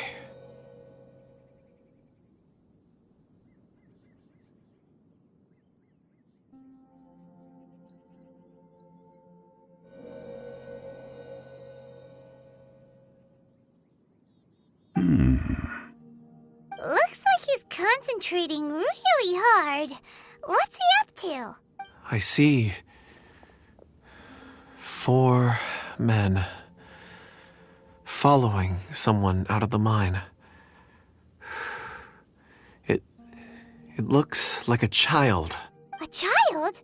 What's a child doing in a mine? I'm not sure. Also, how did you see anything exactly? Oh, I don't mean see in the traditional sense. I would appreciate it if what I'm about to tell you remained a secret. It's a little odd. I've never dared to tell anyone before. I can perceive the memories of Or. Huh? Perceive? So there's no conjecture at work? You mean you can put your hand on a rock and boom, it just happens? I've always sensed that Or contains memories. Sometimes it records events that occur in the surrounding area. All I have to do is touch one and focus my attention, and the memories come to me. Amazing! So you can find out everything that ever happened there. It depends on the ore. Some ores have astounding memories. Others, like iron ore and white iron ore, aren't up to much. Their memories are hazy. Core lapis and crystal memories are much stronger. They record more events and in greater detail. Stone seeing. Fascinating. A rare ability indeed. It was prudent of Uncle Dai to recruit you, Mr. Kunjun. I'm glad I can be of assistance. Based on what I saw, I believe they followed this path. This will take us north, away from the mine. North. Another clue for Uncle Dai. Let's make a note of it.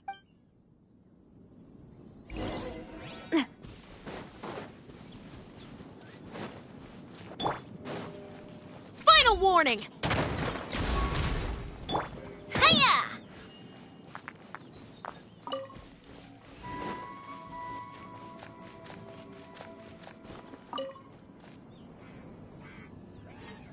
Excuse me, sir. Are you one of the workers here? Ah, yes. You must be here about the disappearance. Please, find them if you can. I don't know what happened. The weather was gloomy that day. The foreman left with a few men. I stayed behind with the other 4. After a while, I decided to take a break, just to catch my breath. I ended up falling asleep in the shelter inside. When I woke up, there was no sight of them. I'd only just been speaking with them and suddenly they'd vanished.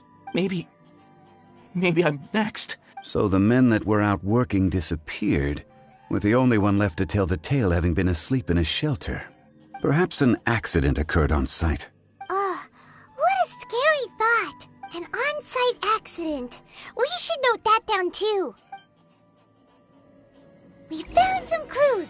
Time to report back to Uncle Dai.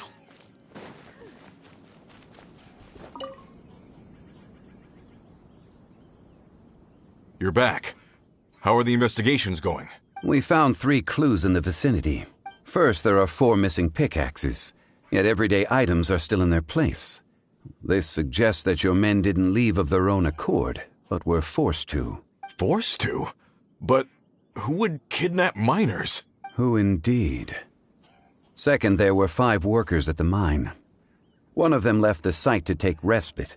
When he awoke, his colleagues had disappeared without a trace. Those who kept working all disappeared. The one who left early emerged safe and sound.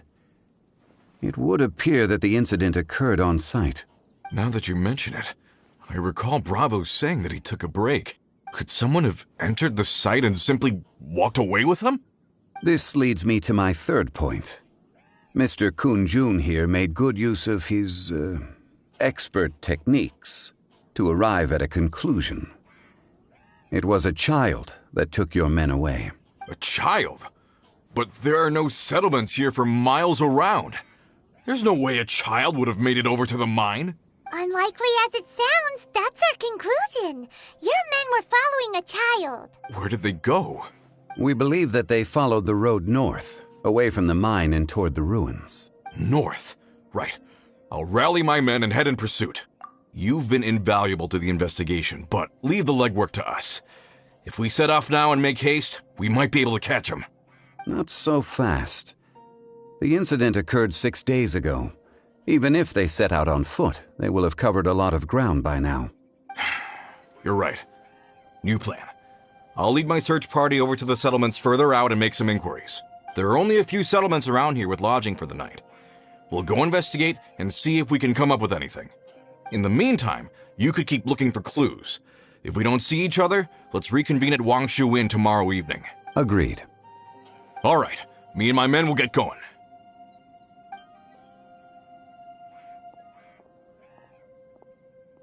So, they're gonna talk to the people over at the settlements while we keep investigating here.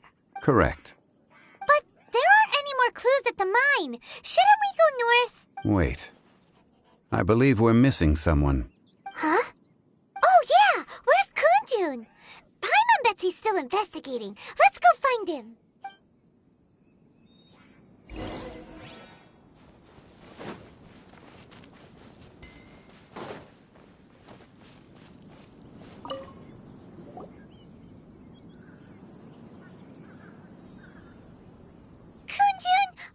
Searching for? We're all out of clues. Let's get going. Apologies. I'm conducting a quick search for my own benefit. I'm looking for a precious stone known as Dragonfall. Dragonfall? Dragonfall is often used in forging. What use do you have for it? I don't know. I'm sorry. I don't recall why I'm seeking it. I've been feeling very absent lately. Name and address aside, I'm having trouble remembering things. In fact, I've been feeling extremely anxious, as if there's something I've forgotten to finish. It's an unpleasant sensation. Oh, Paimon knows that feeling. When you know you've forgotten something, but you can't remember exactly what it is. I don't even know where to start with it. I've been aimlessly wandering. That day at the market, I overheard a conversation while I was buying something. They mentioned Dragonfall. It sounded so familiar to me, as if whatever it was I had to do was linked to that stone. So, I decided to look for some. Perhaps if I can retrieve some, I'll remember what it is I have to do. I see. If I am able to during our endeavor, I will help you look for this stone. Really? Oh, thank you, Mr. Zhongli. You're too kind. Think nothing of it. Shouldn't we get going? Heading north from the chasm, we'll reach Lingju Pass. If this is indeed the path they chose, there will be traces. Great! Let's have a look.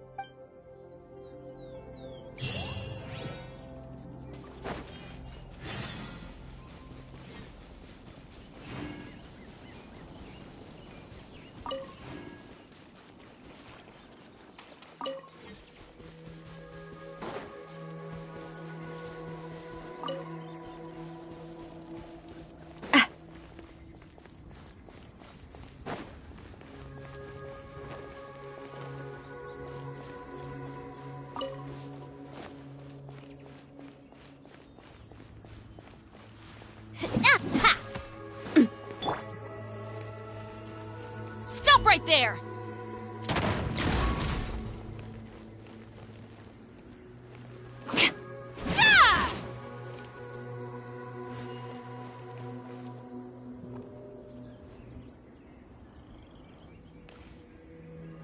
Final warning!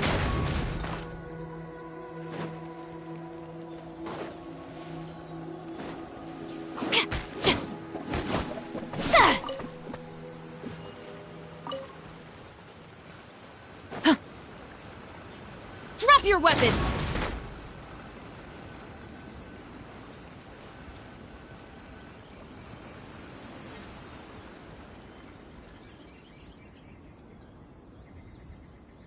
Wait! There are tracks here! These must have been left by the miners! Let us make our way to the end of Lingju Pass. If there are no footprints there, it would suggest that the miners are still within the pass itself. However, if we find new tracks, we can follow them wherever they may lead.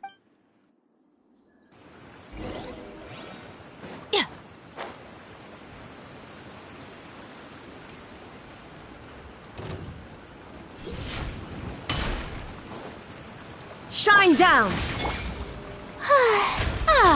Yoo-hoo! Coming at ya! Hey there!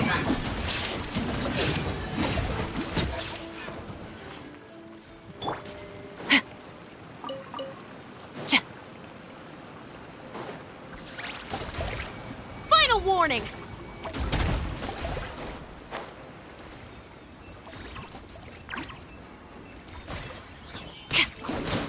Illusion shattered!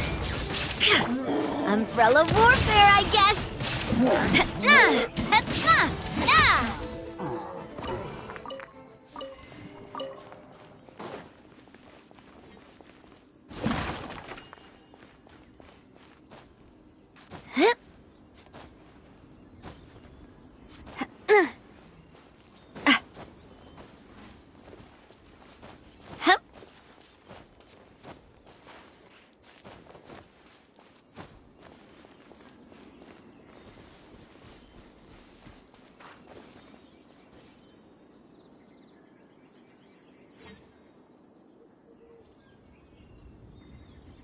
Hey, footprints! It would appear that they made their way through Lingju Pass and kept moving. If we follow their footprints, we should be able to find where they went.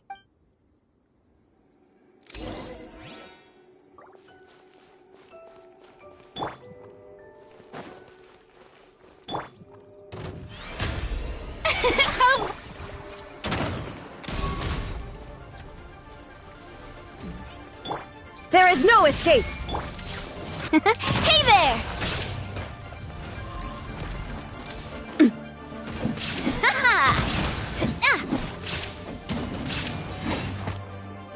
Feeling lucky?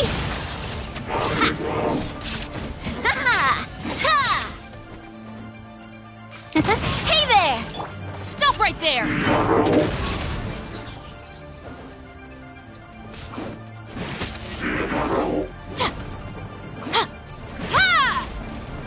Shine down!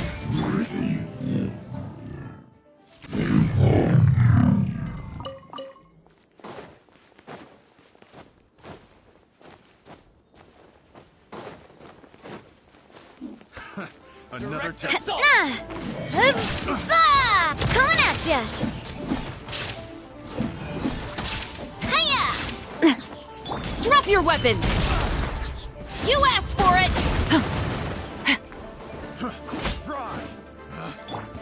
The show begins! Test subject. Illusion shattered! Ha! Ha! Careless. Have a little taste. The wrong test subject.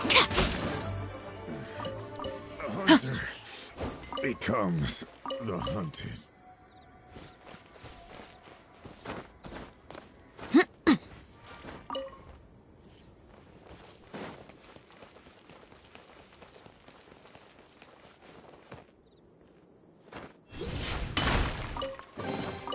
Look what we have here.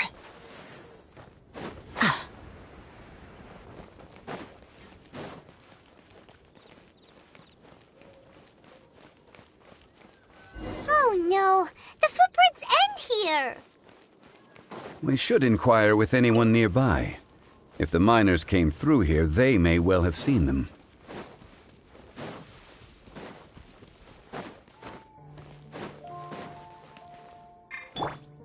Shine down! Inazuma shines eternal!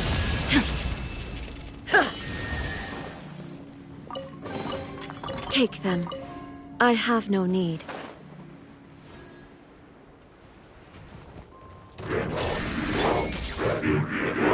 Stop right there! Do not attempt to resist!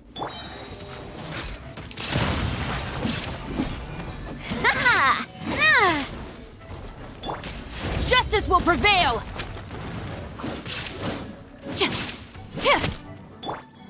May I Drop your weapons!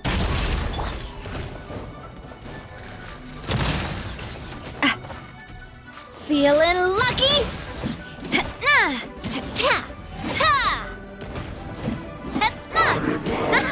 Where'd that come from? This one's got your name on. Illusion shattered!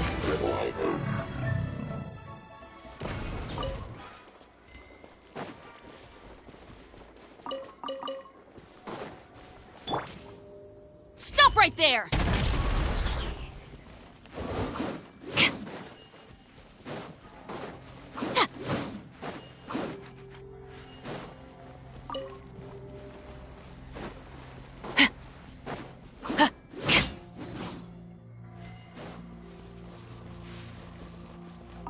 Hi there! Have you seen anyone dressed like a miner around here? A miner? Let's try.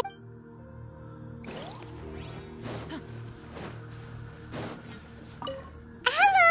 Have you seen any miners nearby? About this tall? 4 of them? Stop bothering me. Can't you see I'm cloud watching? Jeez, a little grumpy, aren't we? Whatever. Let's go ask someone else.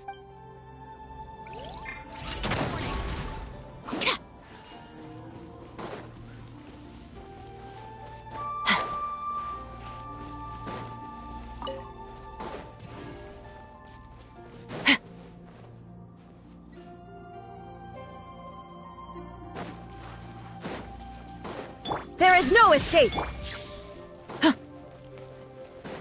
Drop your weapons! How brilliant! Let my name echo in song! Coming at ya! Right there. This one's got your name on it! What's your problem? Umbrella warfare, I guess! No! Not me. Too. You asked for it! Stop right there! Stand down!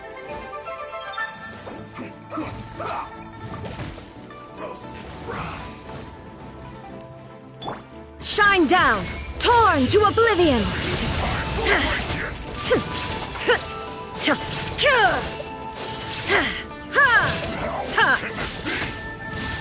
Illusion shattered! Final warning! Hey there! Ha! Fire! Well, with rocks. Watch out! Time to shine! Strike a pose! Shine down!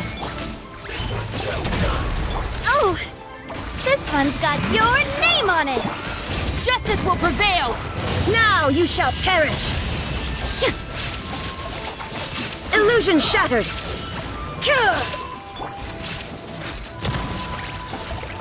Coming at ya! Fire! Well, with rocks. Umbrella warfare, I guess!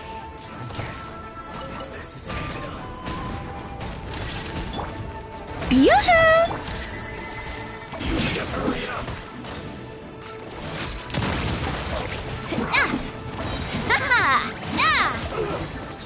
Feeling lucky? Hiya!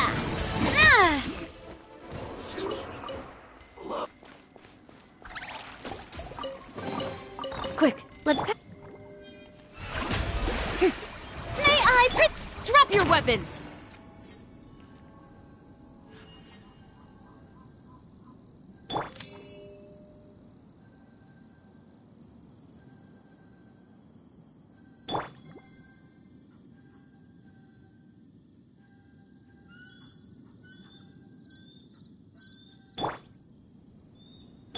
Final warning!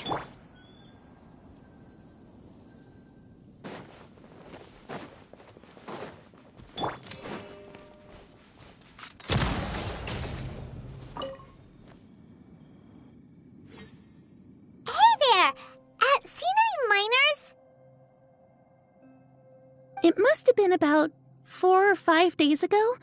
There were a few men who came through here carrying baskets and picks. I guess that could have been them. Yeah, that's them! 4 or 5 days ago. It appears that they were moving slower than we'd anticipated. Traversing the geography of Lingju Pass must have held them up. It was so strange? 4 big guys with lifeless expressions. It was like they were in some sort of trance. And there was a child staggering in front of them. Huh. This child. Did you see what they look like? I caught a glimpse. Blue hair, short. I think it was a girl. She wasn't smiling. In fact, she looked very serious. And they took this road? Yes, they followed it straight from here. Let's go after them!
Where to this time?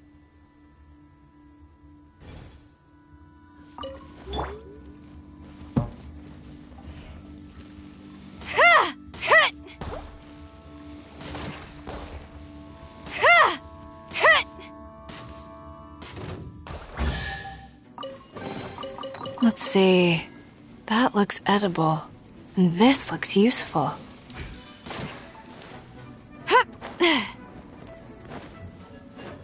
Got something for ya. This is a new one. There is no escape. The show begins! Cha! Cha! Hey there! Coming at ya! Nah! Nah!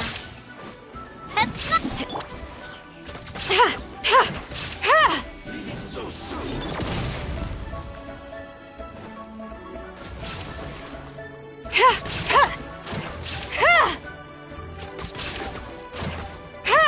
Shine down! You can't run from death.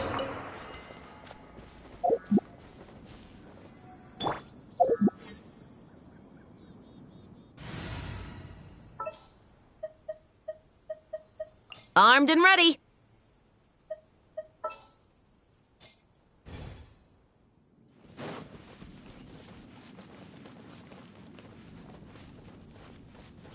More footprints. There's a person over there!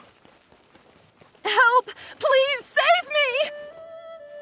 Is that one of the people we're looking for? Oh, rescue first! Ask questions later.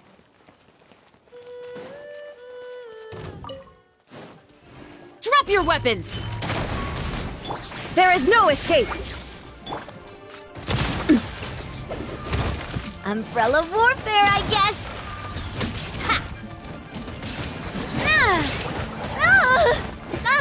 Fire! Well, with rocks. Umbrella warfare, I guess! Hiya! Hey there!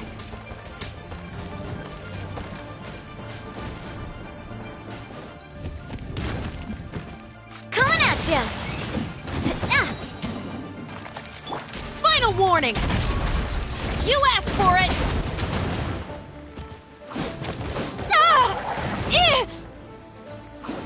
Ha!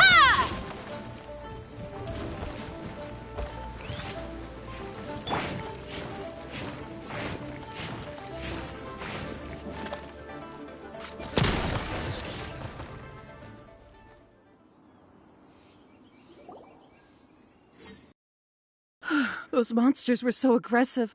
They must have noticed me walking through. Before I knew it, they were all over me. Thank you all for saving me. My name is Wanyu.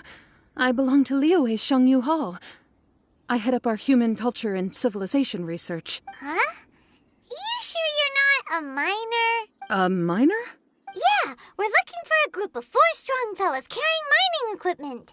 I think I saw those people. Really? Yes.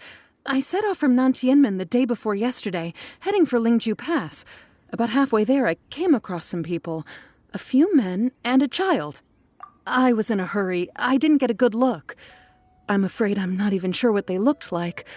Apologies. I think that's all we needed to hear. Thank you. I hope it's useful to you. I'd better get going. There's a conference I need to attend. Again, thank you all for your help.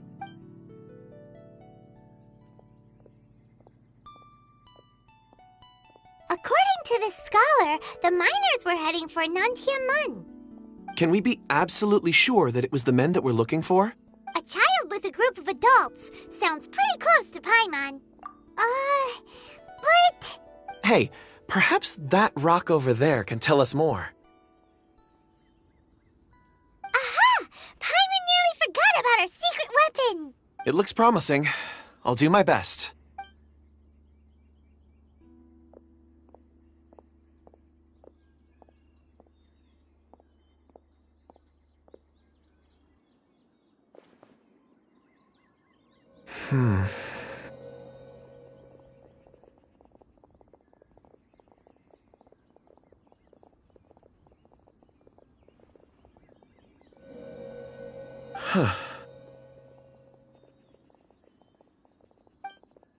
It's the same group, all right. They followed this road. Mr. Kunjun, your stone seeing is something I won't forget in a hurry. I suppose it is an asset, though I rarely find a use for it. But praise from Mr. Zhongli is high praise indeed. It's a good thing we brought our Kunjun compass along. We would have lost all sense of direction a long time ago. You think so? I guess it's been a worthwhile trip then. It feels like we're cracking a criminal case. It's a lot of fun. Be that as it may, we would do well to keep our guards high. 4 fully grown men in a trance-like state, walking ceaselessly day and night, over hills and mountains, led by a child. This is no ordinary incident. Oh, you're quite right, Mr. Zhongli. We should have our wits about us. That's not all. Our scholar was attacked by Geovishap hatchlings, but the level of aggression they exhibited was unusual. We have encountered many clues along the way. So far, they've pointed us in the right direction.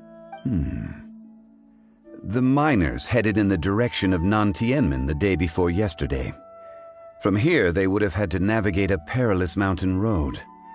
If their destination is indeed Nantianmen, we should be able to catch up with them. Great! No time to lose! I left a mark in the vicinity just now. If Uncle Dai does pass through here, it should guide him to us. Clever thinking! A classic Zhongli move!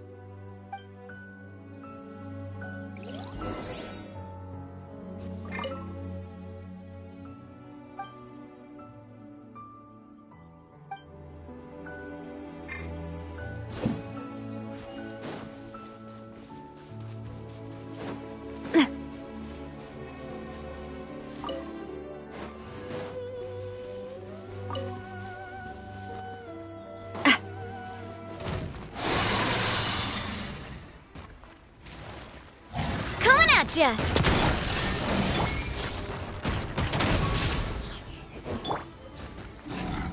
Watch out! Attack! That's the way. Ah! Ha! Ha! This one's got your name on it! Stop right there! May I present? Let my name echo in song! Watch out!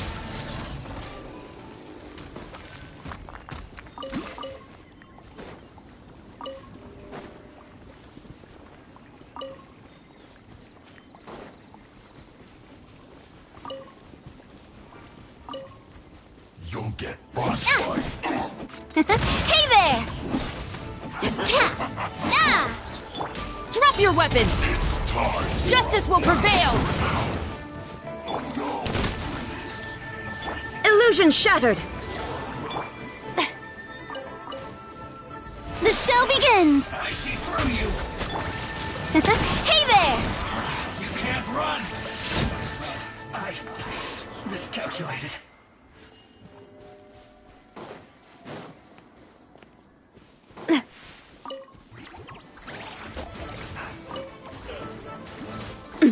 Umbrella warfare, I guess! Ha! Ah! How brilliant!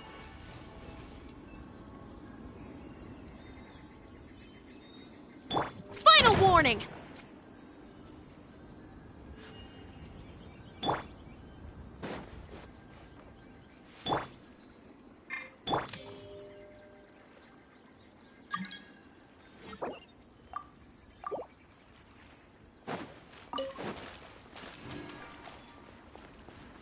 Coming at ya!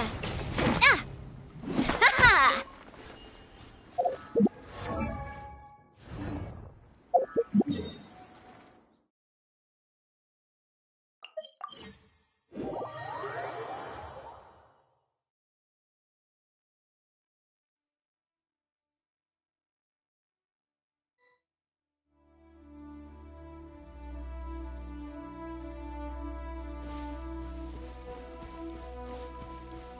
Hey! Over here on the ground!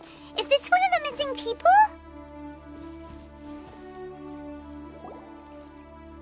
There's a basket lying here, too. This must be one of the miners. Hey! Hello? Can you hear us? Judging by his appearance, he must have collapsed from exhaustion. Should we wake him up? I can still dig. Sounds like he's whispering something. It seems that he thinks he still has work to do. Something's not right. There's a camp nearby. We should take him there and monitor his condition before deciding our next move.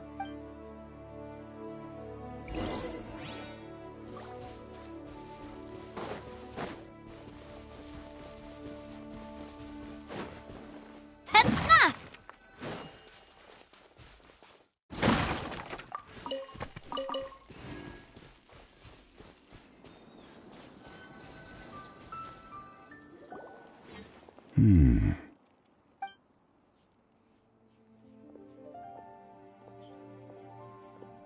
How is he? He won't die, right? He's worked himself into a stupor. Thankfully, he's not in serious danger. Paimon heard him talking about digging for something. Did he dig himself into this state? It's certainly a possibility. It looks like there's something in his pocket. Are these ore fragments?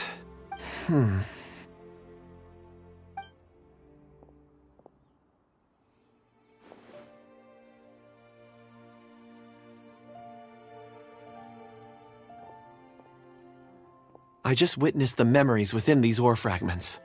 This person brought these fragments out of the mine. He's one of the 4 that we're searching for.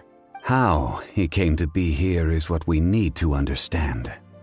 So he was kidnapped and then abandoned here. But if they didn't need him, why bring him all the way out here? Unless something happened. Something that led him to fall behind. Ugh. Paimon's had enough. This is too mysterious. Oh, wait a moment. Seeing these fragments has jogged my memory. I have something for you. What is it? Ooh, is it a present? Something for us? As I mentioned, before I met Uncle Dai, I was in a daze. After setting out with you on this case, it feels like a fog is lifting. I was so happy when Uncle Dai enlisted you to help. I would never have managed to track down these clues by myself. These are some crystals that I bought from the market. Not any old crystals, mind you. This purity is extraordinarily rare. One for each of you. A memory, if you will. It's beautiful. Oh, and the colors change as you turn it. It's like a different crystal from each angle. But of course, take it. And this one is for Mr. Zhongli. Huh? Is something wrong? Not to your liking? On the contrary, I just hadn't anticipated receiving a gift during the current circumstances. But thank you. I will take good care of it. I'm pleased you like them. It's nice to be able to give a gift that others can appreciate. Oh, I see more rocks over there. You should all get some rest. I'm going to scan the surroundings. Perhaps there are more memories to uncover. You sure like rocks, huh, Kunjun? Ores are the crystals of the earth, the sediment of time itself. I feel at peace among them. Get some rest and call me when you're ready to set off. I won't be far. Rest easy. I surveyed the area. There's no danger here. Oh, however, there is something I wanted to discuss with you. Huh? What's with the seriousness all of a sudden? Traveler, does Dragonfall mean anything to you? You mean the ore that Kunjun's looking for? What's so special about it? Dragonfall is an incredibly rare ore used in forging. The majority of regular crystals are formed in high-temperature environments. Dragonfall, on the other hand, is formed as a product of elemental reactions. Elemental reactions can produce material objects? Indeed they can. However, only a minority can survive for long periods of time. Dragonfall first emerged in the midst of a great battle, thousands of years ago. Powerful clashes of elemental energy gave birth to elemental crystals. When the fighting ceased, these geological remnants were miraculously preserved. Cool. And yet they are crystal creations all the same. Few and far between, relatively unknown. A few hundred years ago, they were virtually mined into obscurity. Why is it then that a citizen of Liyue now wishes to strike upon ore that has long since vanished from the earth? Yeah, if he knows of its existence, surely he knows all of it's already been mined. Weird. Paimon doesn't get it. There are those in the mining trade who retain a keen interest in Dragonfall. But for someone like Mr. Kunjun, whose motivations for seeking it are unclear even unto himself, it's practically unheard of. Ulterior motives? Is he a villain? A conclusion that is presently impossible to reach. We must watch and wait. Don't forget, rescuing those miners is the primary objective. As for anything else, sooner or later the tide will reveal the lie of the land. We're drawing closer to our goal. I believe we should continue to follow this road through. Now that we've found one, the others won't be far away. When you're well rested, call Mr. Kunjun over to us. We still have more investigation ahead. We should ensure this miner is settled here at the camp. Once we've brought this matter to a close, we can return and attend to him. I suggest we leave a note for Uncle Dai. If he does find the camp, he'll know what to do.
Drop your weapons!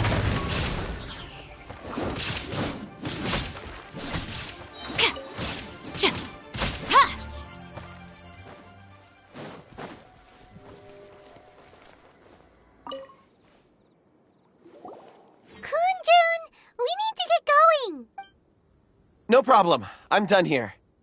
Any results, Mr. Kunjun? There are many beautiful rocks here, but nothing out of the ordinary. I couldn't find any clues. Then again, the memories of ore can shift with the passage of time and the changing of the environment. Difficult to say. I feel that ore memories tend to be from the recent past. So there's never any ancient memories? Rocks endure, but as eons pass, their memories are erased. Those memories that survive are rooted in powerful emotion or thought. That makes sense. It is the same for people. Indeed. Let's keep going.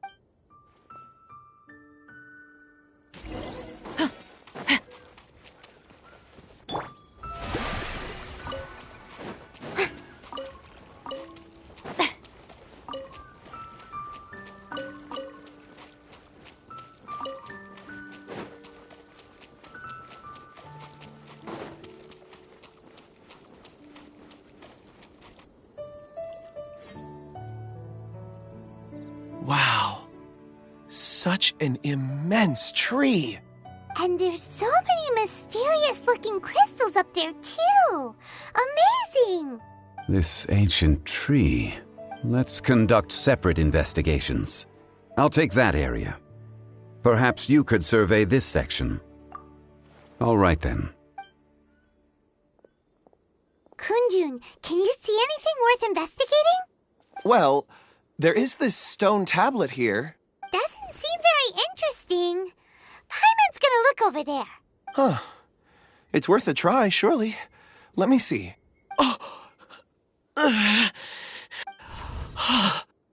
This is... Hey, what's wrong? just a bit lightheaded. It's past. Nothing to worry about. Not yet. Whatever. Paimon's going to investigate over there. Why don't you climb the tree and have a look? If you don't try, you won't know. Anyway, you'll be able to get a good look at our surroundings from up there. You think so? When has Paimon ever come up with a bad idea, Wait a minute. Paimon can fly. All right, Paimon will go. You wait here. Paimon will... All of you, come here. Huh? Zhongli's voice came from behind the tree.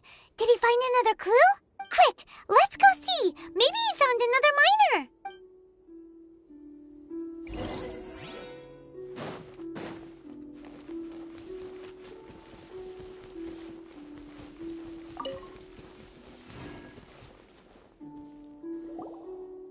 This has been newly dug. It would appear our answer is up ahead. Is that a voice coming from the tunnel? Someone else go first.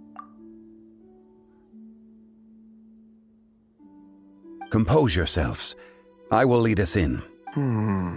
There is an unusual presence emanating from inside the tunnel. Prepare yourselves and tread lightly.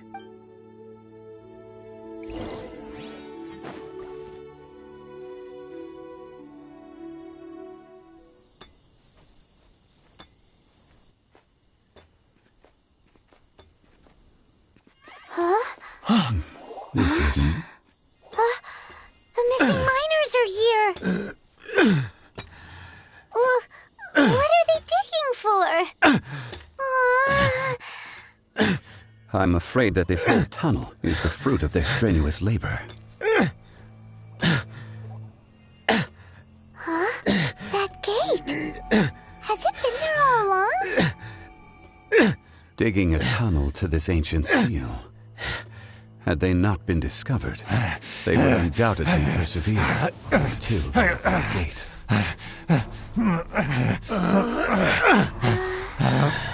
So behind the seal, there's...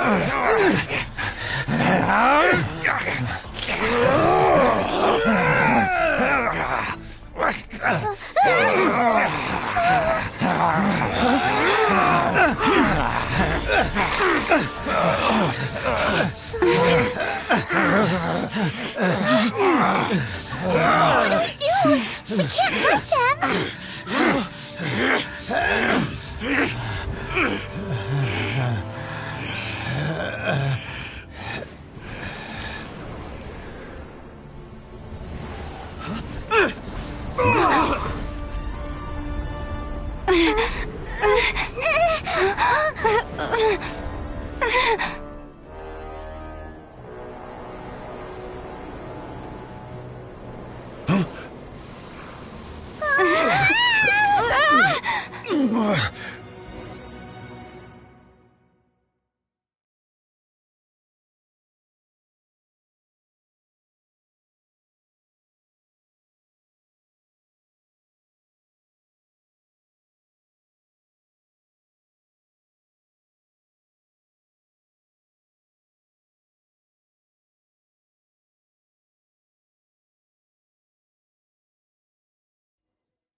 What type of monster is this?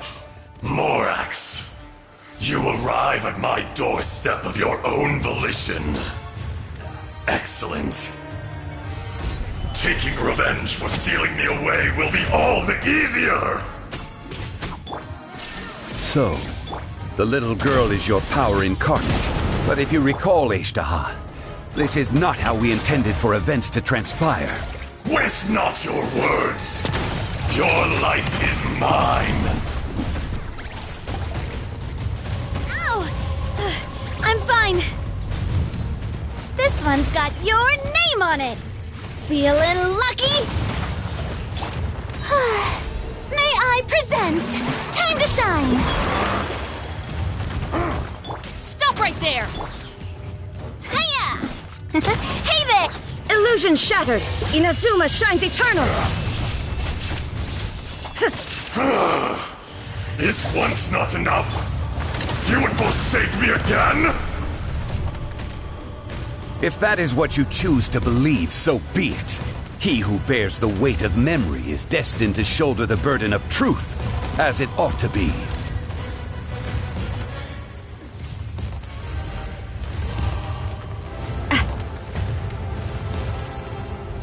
Feeling lucky? Gather! I will have order! Final warning! Ah, yoo-hoo! Fisher! Coming at ya! Feeling lucky?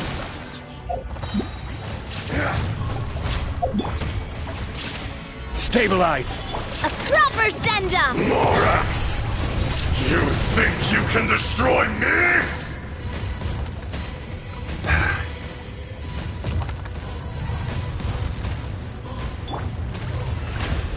How brilliant! Stop right there! Stand down!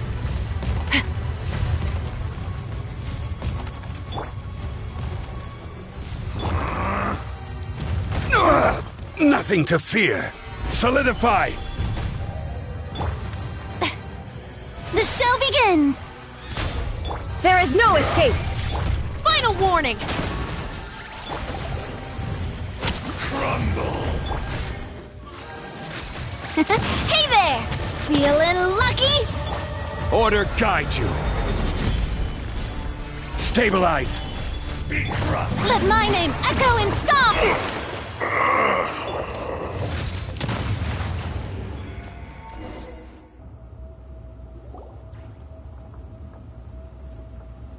Morax! 1,000 years after you sealed me underground, you return for the second time. You should call it by its name, Ishtaha. Fate. Fate? Fate?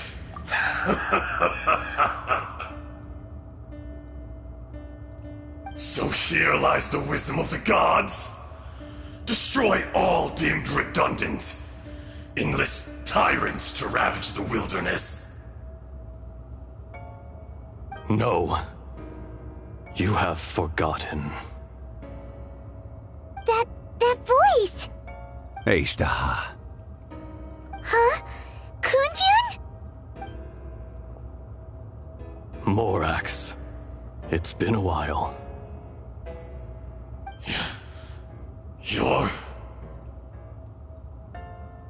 Ajdaha. The very same. During the battle, you imbued us with your power. Yes, it was all I could manage. Forgive me for concealing the truth, traveler. There were things that only became clear to me upon reaching this tree. Allow me to elaborate. I am not Ajdaha the whole, but a fragment. Heaven and earth, yin and yang, opposing forces. You can consider the existence of me and the Ajdaha you see there to be a reflection of such polarities. We are a schism of the will of Ajdaha. So there are two Ajdahas? No, it can't be. That's impossible. When the seal loosened, your power manifested in this world as a child. With this new identity, you were able to vent about the forces that suppressed you. But would anyone listen? Would they even care? That's when it occurred to you. The loosening of the seal constituted an opportunity to strike back. Kidnapping the miners was all in aid of digging to the entrance to the seal itself. Your plan was to launch an attack on both ends, from outside and within, thereby fully destroying the seal. The audacity! Are you insane? If you truly are a part of me, how is it you find yourself standing on the side of the betrayer? I was another power awakened with the loosening of the seal. Too weak to reincarnate, but strong enough to possess a human body. I was barely conscious. I couldn't remember who I was. Only the past would elicit a reaction from me. But my aim was clear. Find Morax, and aid him in stopping you. I had sensed that something was amiss when you mentioned Dragonfall. Had your power been but a little stronger, I would have recognized you. Don't blame yourself. I have changed beyond all recognition. Only when I touched the stone tablet did I truly remember. It's been so long. A secret beyond all comprehension of youthful humanity and ancient dragonkind. Morax, do you want to tell the tale? There would be no harm in it. The decision is yours. You haven't changed. Then allow me. Ajdaha was once a friend and ally of the Geo-Archon Morax, with a lifespan far exceeding that of mankind. However, that which is derived of the Earth is no more or less than the Earth itself. The memories of rocks do not last long. Those memories that survive are rooted in powerful emotion. But as time passes, so these memories fade into obscurity. Erosion is the world's greatest destroyer of memories. Erosion ground Ajdaha's consciousness into oblivion. Slowly, he forgot the face of his old friend, and his memories of defending Liyue Harbor disintegrated. Ajdaha, now incomplete, became irascible, aggressive. What would you expect? It was humanity that attacked the ley lines that sustained me. This much is true, which is why you attacked the chasm, why you waged war against Morax. In the beginning, in order to open up new territory and increase production, the citizens of Liyue came to the mountains to mine. Overexploitation caused the ley lines to quake, which brought untold suffering to us. Erosion made us even more savage. No matter how we struggled, we lost the ability to coexist with humanity. We lost all reason. Morax shared with us some of his power to prevent further erosion, but it was futile. Everything returns to dust. It is the natural order, an unstoppable force. And so, we became you. And from your will, I emerged.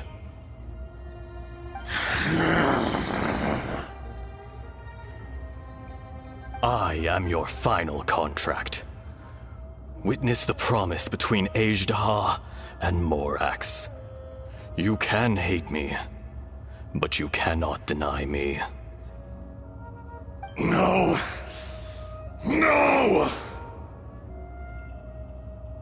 I am the remnants of Ajdaha's benevolence, the echo of a contract set in stone. I harbor a willingness to go further, a willingness to coexist peacefully with mankind. No, no! It is I, Ajdaha, forged of elemental crystal, bearer of the weight and memories of the earth, older than the mountains and the oceans that decides. I will not swear allegiance to this insect. Morax is not an insect. A lord over insects is nothing but an insect in turn. You forgot yourself. Nobody held Morax in higher regard than you or I. That which you have forgotten, I hold here in my heart.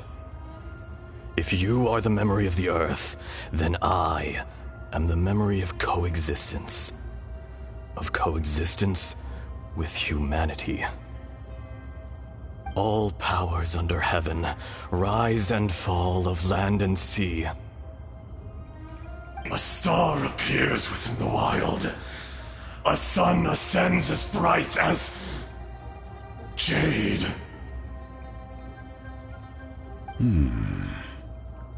Strange. What is this feeling? And all this?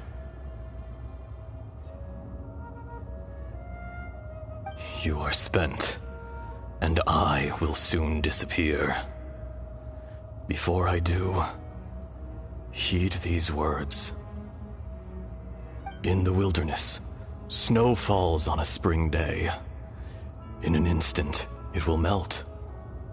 Even where it is fleeting and leaves no trace. Even where it will never fall again. No! That isn't true! I don't accept this as fate! Perhaps it isn't, but it remains an inevitable misfortune. More axe! The little girl vanished! Are you satisfied, Ajdaha? I had to make amends. Satisfaction had no part in it. So, Morax, you call yourself Zhongli these days? I do. Well, I'm afraid old habits die hard. To me, you're Morax. As you please. I never did forget your gift of sight. I hardly lifted a finger. Think nothing of it. And yet, you could see. You wouldn't know the yearning of a blind dragon, searching for the sun. A pair of eyes, from Morax to Ejdah. This... I will remember this.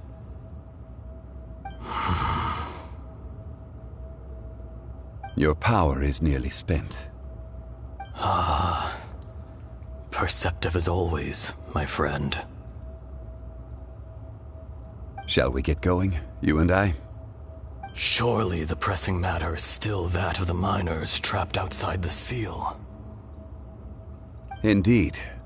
Hence the need to get going. To fix the damage left in your wake. Straight down to business as always. Let's go.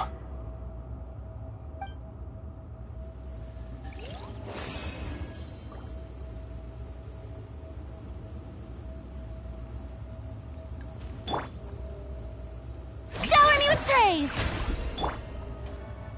Drop your weapon!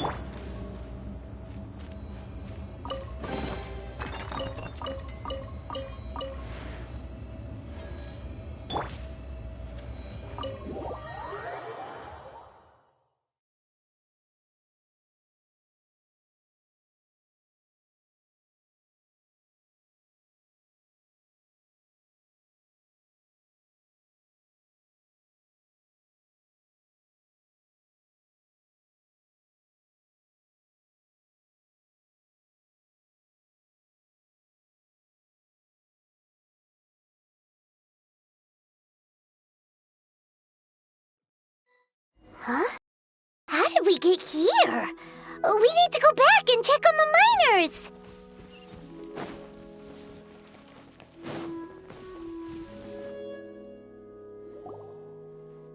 So there you are. My men and I found your clues and followed them straight here. We found Mao in a tent at the campsite unconscious. It seems he'll be okay. Sadly, we found no trace of the other three. Huh? Young Kun, what is... Nothing. Pay it no mind. Those three miners are over there, in that cave. Cave? What happened? They're exhausted, but not in danger. Don't worry. Right. Well, thank you, all of you. I better go and see how they're doing. So you're taking them back to Liyue Harbor? That's right. Can I come with you? No problem. You rescued my men. I'll be happy to assist all of you in any way I can. I'll be back soon. I need to assess their condition. Kunjun, we should be calling you Ejdah. You're coming back to Liyue Harbor too, right? Not I. Merely this body. Once I'm gone, the true owner will accompany the miners back to Liyue. Kunjun hails from a family of famous artisans. He too will be famous in time. It would be a shame for someone of his talent to go missing. You always did have a great admiration for blacksmiths. Curious how swords and daggers are blind, yet their creators see so much. Perhaps empathy is mankind's proudest achievement after all. Ejdah, I am no longer the Geo Archon. I can sense it. Today I am just an ordinary citizen of Liyue. Even you met such a fate. Let's get the difficult part out of the way. I cannot guarantee that I won't be awoken a second time. No matter. If that day comes to pass, Liyue must prepare itself to face you. And how will Liyue fare without Rex Lapis? Even without a god above, this remains a nation of men. I was once their god. I ought to be here to witness their rise and fall. All life is shaped and then ground away by the endless flow of time. You were always the strongest among us. Yet, it would seem that even you have been eroded. That's unimportant. Fate is ordained by heaven. Even if our mission had already concluded, it would be cowardly not to strike out on the road of departure. You may live forever, doomed to a lonely existence. Yet, even this is temporary.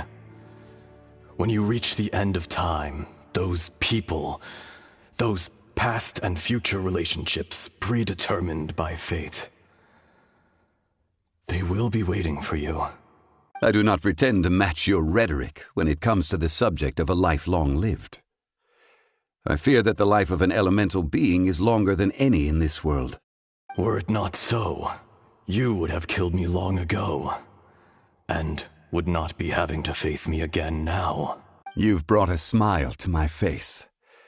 When all is said and done, a reunion between old friends is an auspicious occasion. That day in the chasm, did you hesitate? A heart of stone is a heart nonetheless. But I am the god of contracts, and was for a time a god of the people of Liyue. You chose justice, but did not forsake your kindness. You came to me not as an assassin, and so I was willingly sealed away. The movements of the Earth Dragon can tremble the earth and shake the heavens. With your abilities, even at my full strength, I struggled to confront you, let alone seal you away.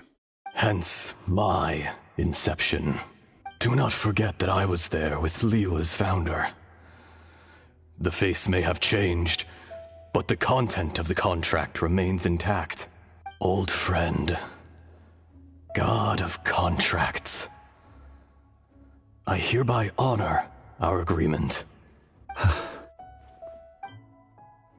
Thank you, Ashtaha. My life is nigh on eternal. I will go on with the infinite flow of time.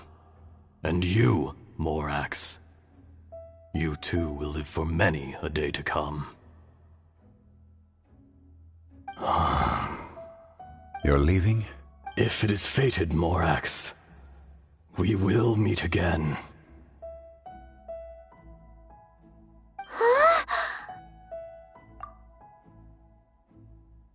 Yes. Don't be alarmed. He's only asleep. Wow. That was so weird. It was like he suddenly became another person. In fact, we have yet to meet the real Kunjun. He was. Centuries may have passed since then, but events from 1,000 years ago remain crystal clear in my mind. In our last tale, Rex Lapis was walking alone in the mountains. He heard a remote voice, unlike any other, coming from a crack in the earth. Most of the ancient geo-life forms that live below Liyue are blind, having not seen the sunlight for an age. The voice was sometimes sad and song-like. Other times it was loud and thunderous. The Lord of Geo searched here and there before finally unearthing a strange stone from the bedrock. That's how Ashtaha was. I answered his wish and took him above ground.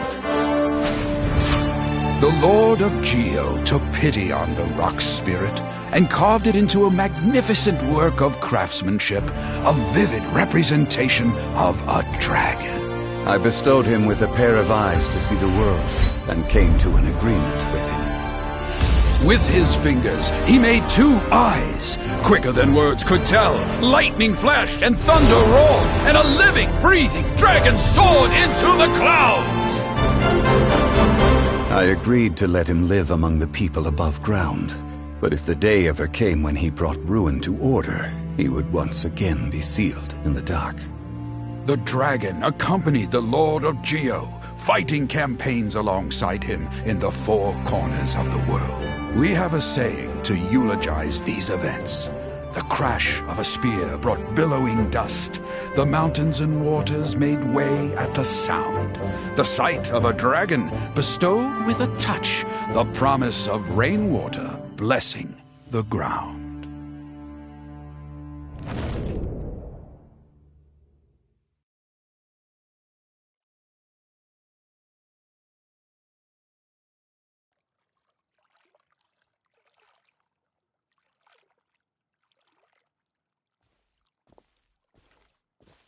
A 1,000 years ago, Ejdaha attacked the chasm. I tried to obstruct him, fighting him tooth and nail down the length and breadth of the mine. Finally, I brought him down and sealed him underground. During that battle, Dragonfall was born. Ejdaha could sense the stone. Subconsciously, he wanted to use it to find me. Despite being the victor, I could not claim to be stronger than he, and in his heart, he still retained an ounce of goodwill towards me, towards Liyue, towards life above ground. He was willing to be sealed away, but as the erosion set in, he forgot. Even I cannot avoid it, but there is something I understand better than most. When the door opens, it is time to leave. The greater the power, the greater the danger erosion may bring about. The millennia may come and go, but even a stone may tire. Personally sealing away an old friend. This is just one form of erosion I have endured. People abandon and surrender the things they love to pursue the right path. Perhaps this is the erosion imposed on me by the heavenly principles. That I was a god of mankind. My identity may change, but my eyes will bear witness to the history of humanity. You still care a lot about Liyue. Call it part of my duty. I must thank you both. No worries. Oh? About what? Oh yeah, Paimon nearly forgot. So, not long ago, we met a guy called Dane. He told us about Conria and the punishment of the gods. That's when we realized that those events were connected to the person we're searching for. Zhongli, you're a god. You've lived through thousands of years of history. Surely you experienced the incident? I cannot say. Why? You can't even give us a thread of information? This is so important to us. I understand. But I must apologize. This is my contract. You mean another past grievance? Like the incident with Ejdaha? Too painful to talk about? It was signed before it all began. I have always honored the contract. And kept my silence. How can you be like that? You two are friends to me. I can assure it brings me no pleasure to disappoint you. But as the god of contracts, I cannot go back on my word. Would you be ready to find out? It appears your understanding of this world continues to grow. There are many events of ages past, many secrets that lie hidden. They have been eroded by time, forgotten by the people, abandoned. But you are capable of finding them and bringing them into the light. Those who come to witness will witness. Those who are born to remember will remember. If you take the same road as that person, there may be more difficulties ahead. But as long as you firmly believe that you are on the right path, everything has meaning.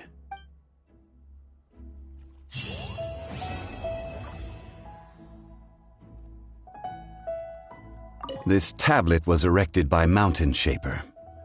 It names Ejdaha as a terrible dragon and serves as a warning for later generations to stay away from this place, from the seal. It's a shame. There is a fine line between good and evil. If the good and evil within him could be summarized in a single sentence, well, never mind.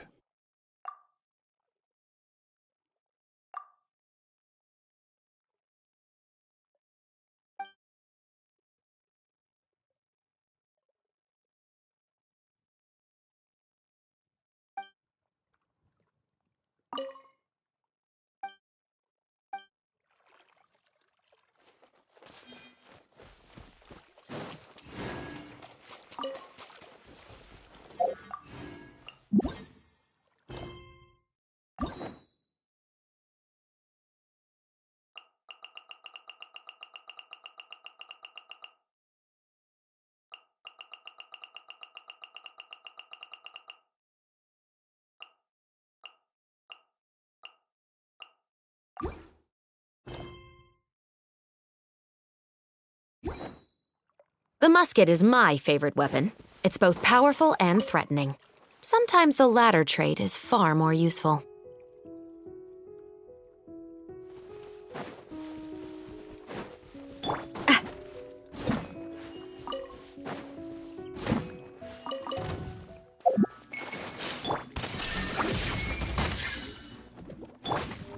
Final warning!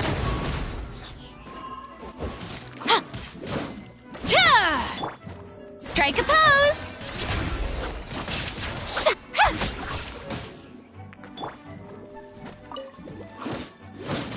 Illusion shattered! Drop your weapons!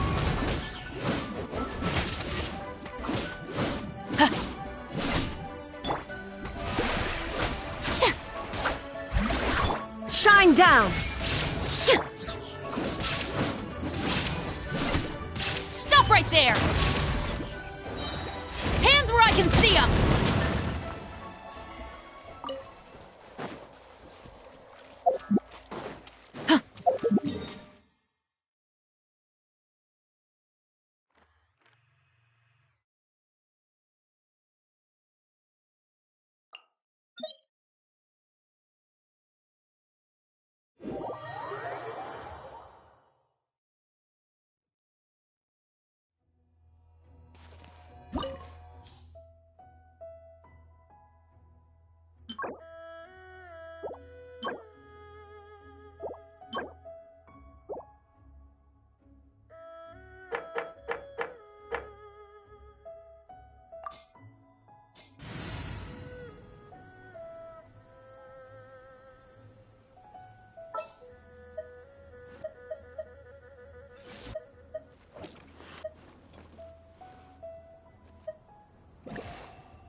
Oh, this ought to be...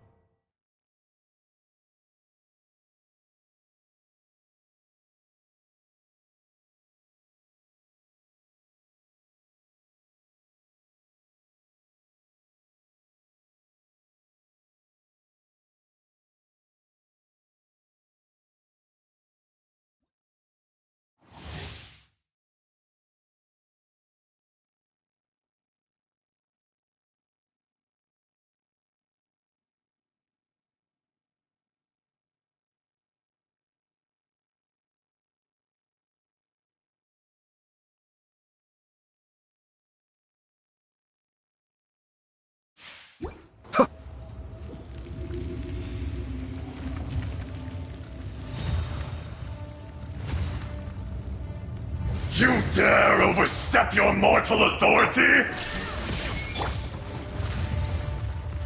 Coming at ya! This one's got your name on it! Umbrella warfare, I guess! Fisher! Oh!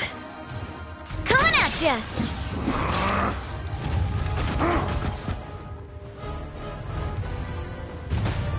I must do my duty! Hey there! Yoo-hoo! Illusion shattered!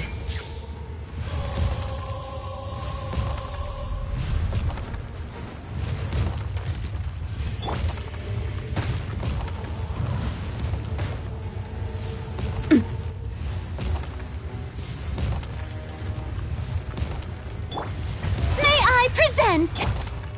Attack!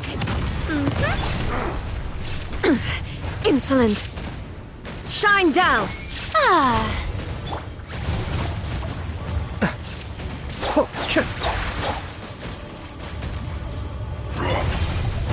Hey there!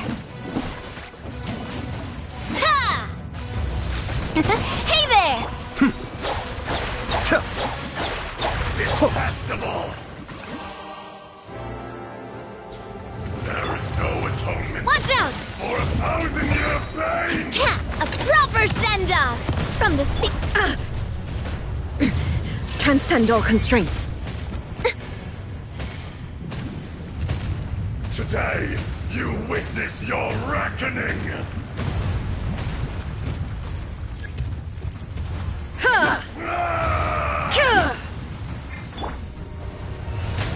The show begins! Let the world come alive! Hey there! Feeling lucky? Hey there! Ooh.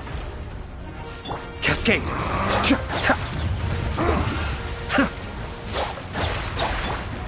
Ow! I'm fine. Watch out! Coming at ya! A proper send-off from the speak. Torn to oblivion! Detached from the world.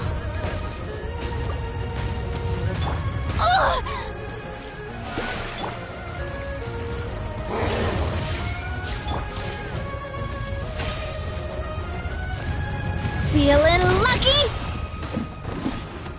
Haha! This one's got your nick. Mind the deluge.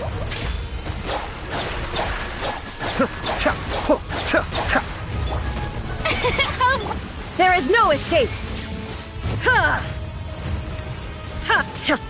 Ha! Feeling lucky? Feeling lucky? Hiya! Fire! Well, with rocks. Haha! Watch out!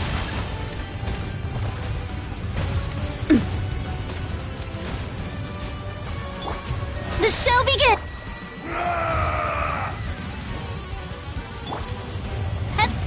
Shine down! Coming at ya! This one's got your name on it!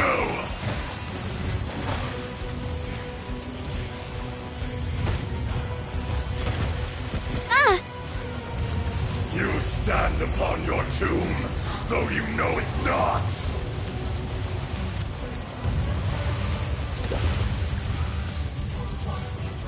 Come! Watch out! Experience This an one's got your eon's name on it! Fire! There is no escape!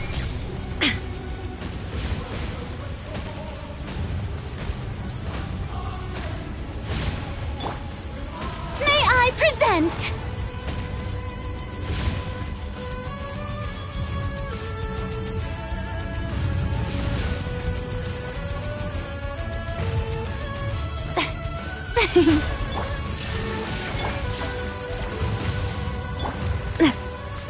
Hey there! Ha! Watch out! Hiya! A proper send-off from the Spina with love. This one's got your name on it. Hey there! Ah.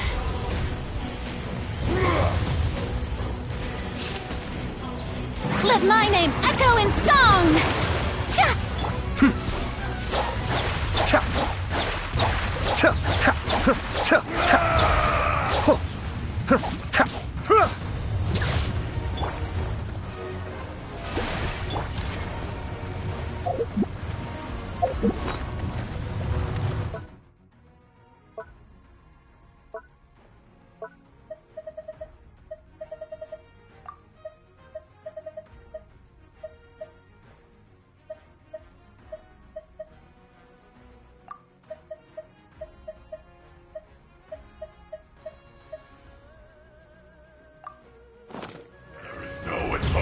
Umbrella warfare, I guess! Insolent! Now you shall perish! Transcend all constraints. Illusion shattered! Hey there! Attack! This one's got your name on it! What's your... How brilliant! The depths beckon. Cascade.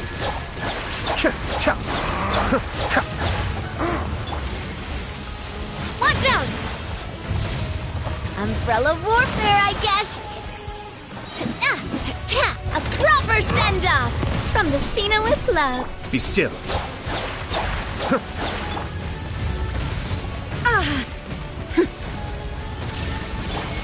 Umbrella warfare, I guess! This one's got your name on it! I will not be destroyed!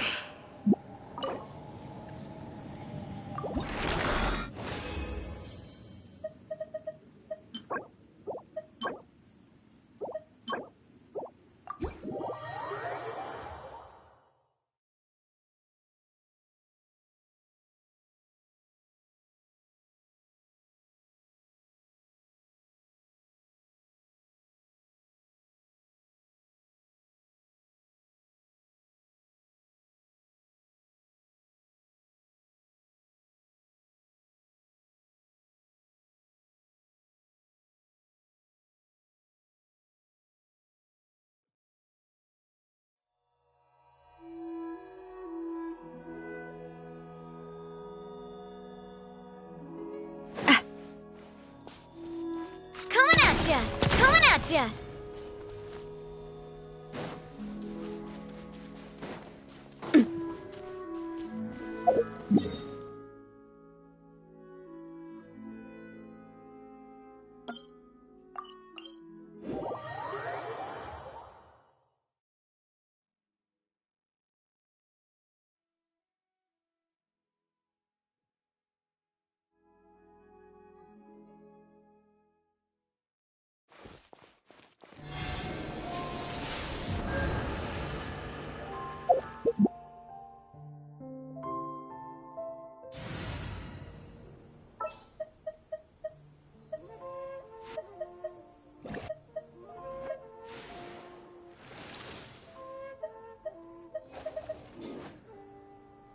Armed and ready.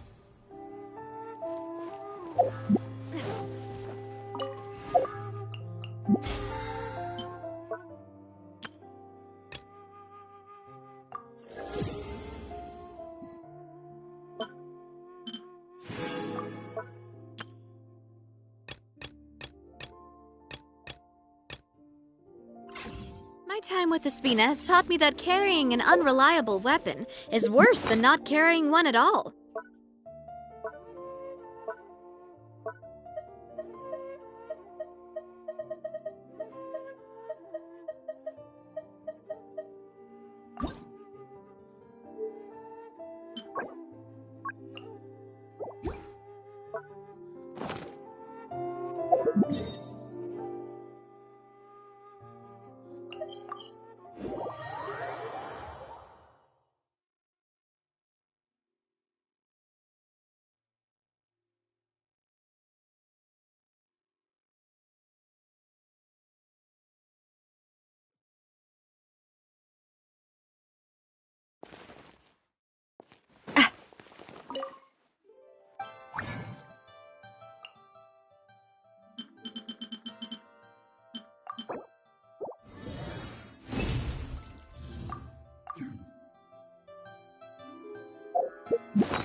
Who's our next target?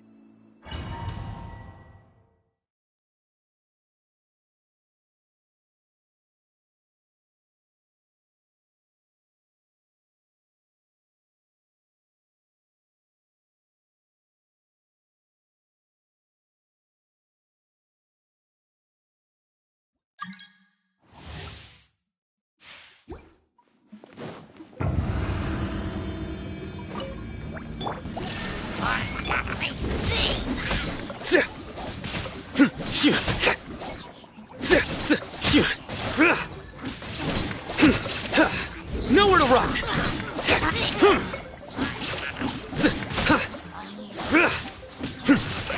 Through me, justice is served!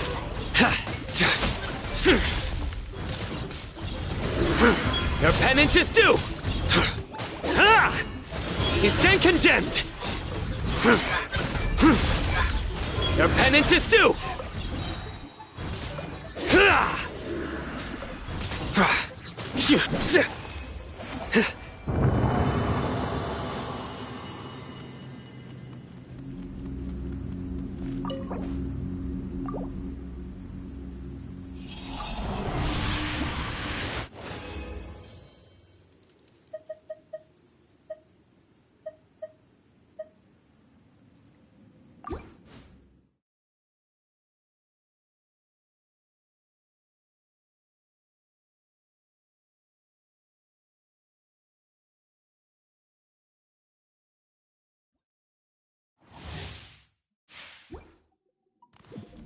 There is no escape!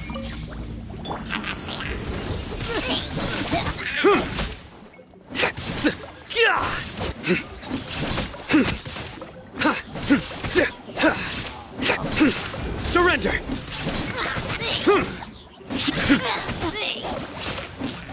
Judgment is upon you!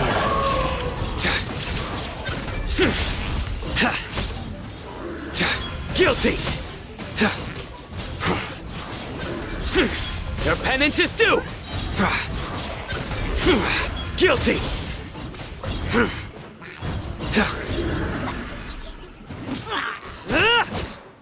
Futile! Illusion shattered! Drop your weapons! Justice will prevail! Torn to oblivion!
I guess I'll post a commission at the Adventurers Guild. The steak.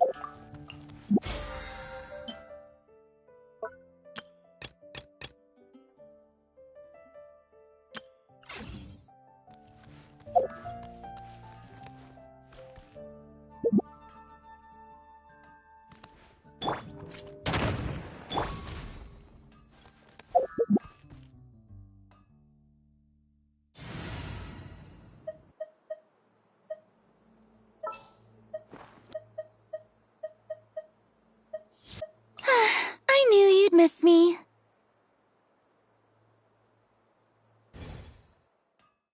Mondstadt, welcome.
That's what I'll make tonight.